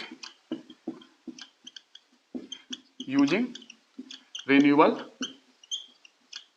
energy resources. तो भैया उनको वहीं से सोलर प्लेट कलेक्टर लगाया, विंड मिल लगाया, एनर्जी बनाया, और एनर्जी तो हर चीज में चाहिए, तो कम्युनिकेशन नेटवर्क बनाना है, अब भैया इंटरनेट की जाल बिछाना है, वायर बिछाने हैं, चाहे मोबाइल कनेक्टिविटी के लिए टावर बनानी है, एनर्जी तो चाहिए ना, एनर्जी, वो एनर्जी वहीं से रिन्यूएबल एनर्जी बनाओ, घर में भी बिजली दो, और बाकी इनके बेसिक जरूरतें जो है इलेक्ट्रिसिटी दे दो, बेसिक एमिनिटीज के लिए आप चीजें जो भी जरूरत है एनर्जी के फॉर्म में सब चीज चाहिए, जहां देखोगे वहीं एनर्जी है भाई। मोटरसाइकिल, इलेक्ट्रिक व्हीकल्स, समझ रहे हो, मोटरसाइकिल, सोलर व्हीकल्स, तो जो एनर्जी है उनको बेसिक एमिनिटीज के फॉर्म में जो भी है उनको दे दो, ठीक है। खाने के पी में इलेक्ट्रिसिटी के फॉर्म में हो, बेसिक एमिनिटीज के फॉर्म में हो, कम्युनिकेशन नेटवर्क के फॉर्म में, मोबाइल के फॉर्म में हो, किसी फॉर्म में हो, वही रिन्यूएबल एनर्जी बना और वहीं से वहीं उनको दे दिया गया। ले भाई तू भाई अर्बन एरिया से कनेक्टेड नहीं हो तुम लोग, क्योंकि ज्योग्राफिकल बैरियर है थोड़ा बहुत, तुम लोग वहीं में एनर्जी, रिन्यूएबल एनर्जी बनाने का, वहीं पे उनको देने का, जो भी उनकी बेसिक एमिनिटीज है, और गुड गवर्नेंस करने का। समझ में आया? तो ये गुड गवर्नेंस भारत सरकार की प्रोजेक्ट आप जानते हो, ठीक है। लेकिन गुड गवर्नेंस के लिए ई गवर्नेंस लाना पड़ा था, मैं बताऊंगा आईसीटी में, ठीक है। ये हो गया operating cost of renewable energy device, जो भी ऑपरेटिंग कॉस्ट है रिन्यूएबल एनर्जी डिवाइस जो भी लगा रहे हो आप, उसकी कुछ तो कॉस्ट होगी ना, ऑपरेटिंग कॉस्ट, उसको ऑपरेट करने की, उसके चलाने की, मेंटेन करने की। तो ऑपरेटिंग कॉस्ट जो है रिन्यूएबल एनर्जी डिवाइसेस की, operating cost of the renewable energy devices is very low. लिखेंगे, पांचवा पॉइंट है क्या ये, operating cost of renewable energy devices is very low, बहुत कम है ऑपरेटिंग कॉस्ट, इसको मेंटेन करना, ऑपरेट करना। रिन्यूएबल एनर्जी के जो भी डिवाइसेस लगा रहे हो, सोलर प्लेट कलेक्टर लगा दिया, ऐसे देख रहा है वो स्वर्ग की ओर, सोलर प्लेट कलेक्टर ऐसे देख रहा है। अब क्या ऑपरेट करना भैया, लगा हुआ है ऐसे, बस स्टैटिक है, लगा हुआ है। मटेरियल की जब तक लाइफ होगी मटेरियल की तब तक चलेगा वो, 20 साल 22 साल 23 साल। हाँ, अब ट्रैकिंग भी करनी पड़ती है। आप मेरा रिन्यूएबल एनर्जी का कोर्स देखोगे, ये आईईएस के लिए जब मैं पढ़ाऊंगा, ईएससी के लिए, इनफैक्ट ईएससी के लिए, इंजीनियरिंग सर्विसेज के लिए, तो वहां पे मैं ट्रैकिंग सिखाऊंगा। ड्यूअल ट्रैकिंग वगैरह होती है, सिंगल ट्रैकिंग होती है, तो मैकेनिज्म कैसे गियर वगैरह लगा के करते हैं वो मैं आपको बताऊंगा रिन्यूएबल एनर्जी में, जब मैं वहां पे डिटेल में पढ़ाऊंगा ईएससी। वहां पे टेक्नोलॉजी मुझे मेरा पढ़ाना है, टेक्नोलॉजी, एग्जैक्ट टेक्नोलॉजी पढ़ानी है मुझे, बट आपके में उतना नहीं पढ़ना है। तो operating cost of renewable energy devices is very low as compared to the conventional sources, as compared to the conventional sources। बात कर लो फॉसिल फ्यूल्स वाली, कोयला वाला पावर प्लांट बनाओगे, कोयला का इतना थर्मल पावर प्लांट बनाओगे, है ना, ऑयल पे चला रहे हो तो ऑयल की बात कर रहे हो, ठीक है। तो ये सारी चीजों के कंपेयर में तो भैया रिन्यूएबल एनर्जी की जो डिवाइसेस होती हैं, इनको ऑपरेट करना बड़ा सस्ता पड़ता है, ठीक है। तो डिवाइसेस इज वेरी लो, जैसे solar plate collector, parabolic plate collector, ये ना आपने सुना होगा, ठीक है। As compared to the conventional devices, as compared to the conventional devices, ठीक है। आपको पता आर्किमिडीज का नाम सुना आपने, आर्किमिडीज बॉयंसी प्रिंसिपल दिया था उन्होंने, यूरेका, आहा भी टर्म दिया था उन्होंने, आर्किमिडीज। तो आर्किमिडीज ने आपको रोमन की जो क्या कहते हैं, रोमन जो थे, रोमन एम्पायर में, तो रोमन एम्पायर में जो उनका वो था, एक तरीके से जो टीला बना के बैठे हुए वो लोग अपने पूरी की पूरी इंस्ट्रूमेंट्स का और पूरी की पूरी गोला बारूदों का। तो इन्होंने क्या किया था आर्किमिडीज ने कि कंसंट्रेटिक एक मिरर लिया, प्लेन मिरर लिया, और प्लेन मिरर को लेके, थोड़ा नहीं समझ में आ रहा आपको, पता नहीं, ठीक, बाद में समझाऊंगा, रहने दो, अभी ज्यादा हो जाएगा, क्योंकि थोड़ा बहुत प्लेन मिरर मुझे समझा लेने दो, है ना, अदरवाइज प्लेन मिरर मैंने समझाया नहीं है मैंने आपको। लेकिन आर्किमिडीज ने बड़ा खेल किया था, बड़े लंबे दूरी तक प्लेन मिरर को यूज करके सोलर लाइट को लिया, और प्लेन मिरर से, कहते हैं बचपन में हम लोग लाइट को लेके मिरर से करते थे, किसी के मुंह पे मारते थे चमक, ठीक है, उसी तरीके से उन्होंने किया, और उनके रोमन एम्पायर के चीजों को जला दिया। वहां पे जो उनका पूरा बना हुआ था, उनका जो आप जानते हो टीला वगैरह बना हुआ था, उनका पूरा गोला बारूद का पूरा कंबस्टन हो गया, उनका जल गया, फायर हो गया, वहां पे जल गए थे। ऐसे उन्होंने टेक्नोलॉजी का यूज किया था, ठीक है ना। तो ये चीजें मैं बताऊंगा आर्किमिडीज प्रिंसिपल का, आर्किमिडीज ने क्या किया था, थोड़ी बात ये हो गया। कन्वेंशनल डिवाइसेस ये सस्ते हैं, ठीक है। और कुछ लिखना है क्या, और पॉइंट है, और पॉइंट्स बहुत सारे हैं यार, कितना बताऊं मैं, सुनो, ये बेनिफिट्स हो गए। अब डिफिकल्टीज की बात कर लो, डिफिकल्टीज नेक्स्ट क्लास में करा दूं क्या, डिफिकल्टीज में आपको बता देता हूं। Difficulties in harnessing renewable energy को हार्नेस करना है भैया, यूज करना है, तो डिफिकल्टी क्या है, प्रॉब्लम क्या है, तो प्रॉब्लम ये है कि renewable energy is present in dilute form में है, एंड कंसंट्रेटेड नहीं है। कोयला इतना जलाओगे तो बहुत एनर्जी मिल जाती है, रिन्यूएबल एनर्जी बहुत डाइल्यूट फॉर्म में, मैंने लास्ट क्लास में बताया था आपको, ठीक है। 1000 वाट पर मीटर स्क्वायर के आसपास में सरफेस एरिया पे, सरफेस पे गिरता है यहाँ पे, ठीक है ना। तो बड़ा डाइल्यूट है, 1 मीटर स्क्वायर एरिया में 1000 वाट है, बहुत कम है, डाइल्यूट एनर्जी फॉर्म है, कंसंट्रेटेड नहीं है, ठीक है। तो रिन्यूएबल एनर्जी जो होती है ये डाइल्यूट फॉर्म में होती है। It is very difficult to extract large amount of energy, बहुत डिफिकल्ट है कि आप लार्ज अमाउंट ऑफ एनर्जी में एक्सट्रैक्ट करना हो आपको, तो बहुत डिफिकल्ट है। It is very difficult to extract large amount of energy which is comparable to the energy taken from the fossil fuels. Fossil fuels से आप देखोगे तो बहुत high large amount of energy मिल सकता है, because concentrated form of energy है। लेकिन renewable energy concentrated form of energy नहीं होती है, डाइल्यूट है, बिकॉज 1000 वाट 1000 वाट पर मीटर स्क्वायर अगर देखोगे सोलर लाइट गिरती है सरफेस पे, ठीक है ना, तो वो डाइल्यूट फॉर्म में है, तो एनर्जी आप उतना नहीं निकाल सकते हो as compare to fossil fuels. Fossil fuels से ज्यादा एनर्जी निकल सकती है, एक डिफिकल्टी है ये, ठीक है। तो it is very difficult to extract large amount of energy, large amount of energy renewable energy से निकालना बहुत डिफिकल्ट है, ठीक है। लार्ज अमाउंट ऑफ एनर्जी हम निकाल सकते हैं फॉसिल फ्यूल से, इसलिए तो इतनी यूज हुई है फॉसिल फ्यूल्स का, बहुत हाई अमाउंट ऑफ एनर्जी मिलती है हमें। दूसरा, renewable energy is highly fluctuating type, renewable energy बड़ा फ्लक्चुएटिंग है, बादल आ गया तो फ्लक्चुएट कर गया, वेदर डिपेंडेंट है, सनलाइट आएगी नहीं आएगी, विंड कभी चलती है नहीं चलती है, तो बहुत फ्लक्चुएटिंग है रिन्यूएबल एनर्जी। तो renewable energy is highly fluctuating type of energy है, it depends on weather condition, weather condition पे डिपेंड करती है, hence continuous supply of such energy can not be ensured always. अब ये बात की इंश्योरेशन कोई नहीं दे सकता, इंश्योर नहीं कर सकता, ये कंटिन्यूअसली सोलर लाइट आएगा ही आएगा। कैसे भैया, अब बादल आ गया कल तो कैसे लाइट आएगी, नहीं आएगी। अब भैया कोई जरूरी है कि कल हवा चलेगी, नहीं चलेगी। तो इस बात का इंश्योर करना कि कंटिन्यूअसली मुझे रिन्यूएबल एनर्जी मिलेगी, ये इंश्योर करना बड़ा मुश्किल है। तो ये एक डिफिकल्टी है। Initial investment are quite high, initially जो आपको प्लांट लगानी है, चाहे सोलर प्लेट कलेक्टर हो चाहे कुछ भी हो, इनिशियल इन्वेस्टमेंट बहुत ज्यादा है in case of building renewable energy plants. Renewable energy plants को बनाना है तो इनिशियल इन्वेस्टमेंट बहुत ज्यादा करना पड़ेगा, ठीक है। जैसे कि आप जानते हो कि सोलर प्लेट कलेक्टर अब देखते हो बहुत बड़े एरिया में लगाना पड़ता है, तो उतना जमीन खरीदोगे तब तो, क्यों लगाना पड़ता है, क्योंकि renewable energy dilute form of energy है, लार्ज एरिया चाहिए इंस्टॉलेशन के लिए, तब जाके बहुत हाई अमाउंट ऑफ एनर्जी आप जनरेट कर पाओगे। थोड़े मोड़े एरिया में जनरेट नहीं कर पाओगे ज्यादा energy, high amount of energy चाहिए तो लार्ज एरिया में आपको सोलर प्लेट कलेक्टर लगाने पड़ेंगे, तो एरिया खरीदना पड़ेगा ना, जमीन फ्री नहीं है, इनिशियल इन्वेस्टमेंट बहुत ज्यादा है। बाकी आपको टेक्नोलॉजी में भी चैलेंजेस है, मैं बताऊंगा आपको, वो हो गया। उसके बाद दीज प्लांट्स रिक्वायर इन्वेस्टमेंट चाहिए, up front investment to build, मतलब इनिशियल इन्वेस्टमेंट बहुत ज्यादा है इन प्लांट्स में, रिन्यूएबल एनर्जी के प्लांट्स में जो इनिशियल इन्वेस्टमेंट है बहुत ज्यादा है, और बहुत ही रिक्वायर करती है केयरफुल प्लानिंग। प्लानिंग बहुत अच्छा होना चाहिए, इनिशियली प्लानिंग बहुत अच्छा ना होना चाहिए, implementation, careful planning and implementation बहुत अच्छी होनी चाहिए रिन्यूएबल एनर्जी के प्लांट्स में। तो ये एक डिफिकल्टी है। लार्ज ट्रैक्ट्स ऑफ लैंड, मैंने बताया कि large tracts of land is required to produce energy for commercial purpose. Commercial purpose से आपको बनाना है एनर्जी, कि बहुत लोगों को एनर्जी बेचना है, देना है, तो लार्ज ट्रैक्ट ऑफ लैंड, बहुत लैंड चाहिए कमर्शियल पर्पस में, लार्ज अमाउंट ऑफ एनर्जी अगर बनाना है आपको तो। जैसे कि आप सोलर प्लेट कलेक्टर देख लो, अदानी ग्रुप का देख लो, कितने बड़े एरिया में लगाया जाता है, ठीक है। तो लार्ज ट्रैक्ट ऑफ लैंड की जरूरत होती है, ये हो गया। अब उसके बाद मैं लिख दूंगा अगली क्लास में चेक पॉइंट्स क्या है, चेक पॉइंट्स क्या है ये अब मैं और बता रहा हूं, ये मैंने आपको डिफिकल्टी बता दी रिन्यूएबल एनर्जी की, ठीक है। अब चेक पॉइंट्स क्या है, before developing technology, renewable energy की टेक्नोलॉजी को डेवलप करने से पहले कुछ चेक पॉइंट्स है। चेक पॉइंट्स क्या है कि जिस पे आपको ध्यान रखना है, तो रिन्यूएबल एनर्जी सोर्सेस के लिए जो टेक्नोलॉजी डेवलप करना है उसके पहले आपके पास चेक पॉइंट है, कुछ check point in the form कि बिफोर डेवलपिंग टेक्नोलॉजी, अब टेक्नोलॉजी डेवलप करने से पहले on the basis of renewable energy, on the basis of renewable energy sources the following question, बहुत कुछ क्वेश्चन है, कुछ प्रश्न है जिसको आपको इवेल्युएट करना पड़ेगा, जिसको आपको बताना पड़ेगा, केयरफुली आपको बताना पड़ेगा। ये पहले चेक पॉइंट है रिन्यूएबल एनर्जी टेक्नोलॉजी को डेवलप करने से पहले, ठीक है। तो check points before developing technology for renewable energy resources क्या है, before developing technology on the basis of renewable energy source of energy, renewable sources of energy, the following question need to be evaluated carefully. कुछ question है जो आपको उसका answer देना पड़ेगा, उसको क्वेश्चन को देखना पड़ेगा, केयरफुली एवेल्युएट करना पड़ेगा, इवैल्यूएट करना पड़ेगा। How much energy is available, पहला question, how much energy is available in immediate environment, आपके आसपास के एनवायरमेंट में कितना एनर्जी अवेलेबल है, पहले तो ये सोचो ना कि कितना एनर्जी अवेलेबल है, ठीक है। What is the source, source क्या है, सोर्स क्या, सन एनर्जी है, सोलर सोर्स है आपका, रिन्यूएबल की बात कर रहे हैं ना, तो सोर्स अगर सोलर है कि हाइड्रो है, छोटी वाली स्मॉल हाइड्रो पावर प्लांट, या जियोथर्मल है कि टाइडल है कि वेव है कि ओटेक है कि वेव एनर्जी है कि क्या कहते हैं टाइडल एनर्जी है, जियोथर्मल है, कौन सी है, सोर्स क्या है आपका, ये आपको ध्यान देना है। और how much amount of energy is available in immediate environment, कितनी एनर्जी अवेलेबल है आपके आसपास में एनवायरमेंट में, ये भी तो ध्यान रखना है कि ऐसे ही प्लांट लगा दोगे, एनर्जी है नहीं लगा दिया प्लांट,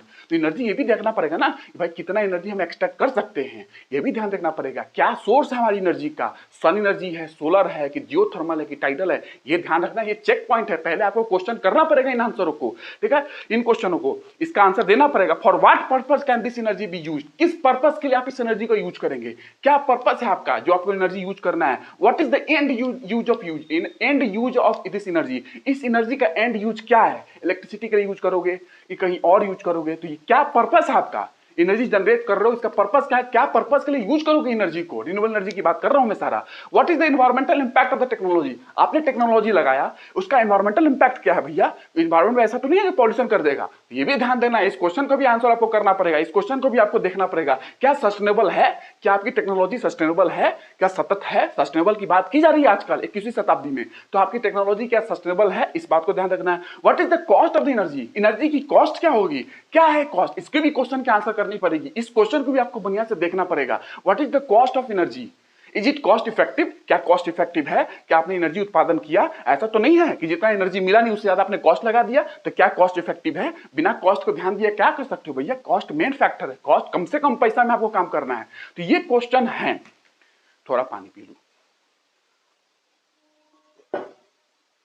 ये क्वेश्चन है, ये चेक पॉइंट्स है कि पहले आपको रिन्यूएबल एनर्जी टेक्नोलॉजी को डेवलप करना है, इन चेक पॉइंट्स को आपको देखना पड़ेगा, इसकी क्वेश्चन को आपको सुनना पड़ेगा, केयरफुली इवैल्यूएट करना पड़ेगा, इन चीजों को ध्यान रखेंगे, बाकी नेक्स्ट क्लास में आपसे बात करूंगा। तो आई होप मजा आएगा, बहुत मेहनत कर रहा हूं जस्ट फॉर यू। तो नेक्स्ट क्लास में मिलते हैं और आगे आगे बढ़ेंगे, फिर कोयला वेला सब कुछ बात करेंगे, थोड़ा और पॉइंट्स बताऊंगा आपको इसके बारे में, नेक्स्ट क्लास में मिलते हैं, ठीक है, थैंक यू।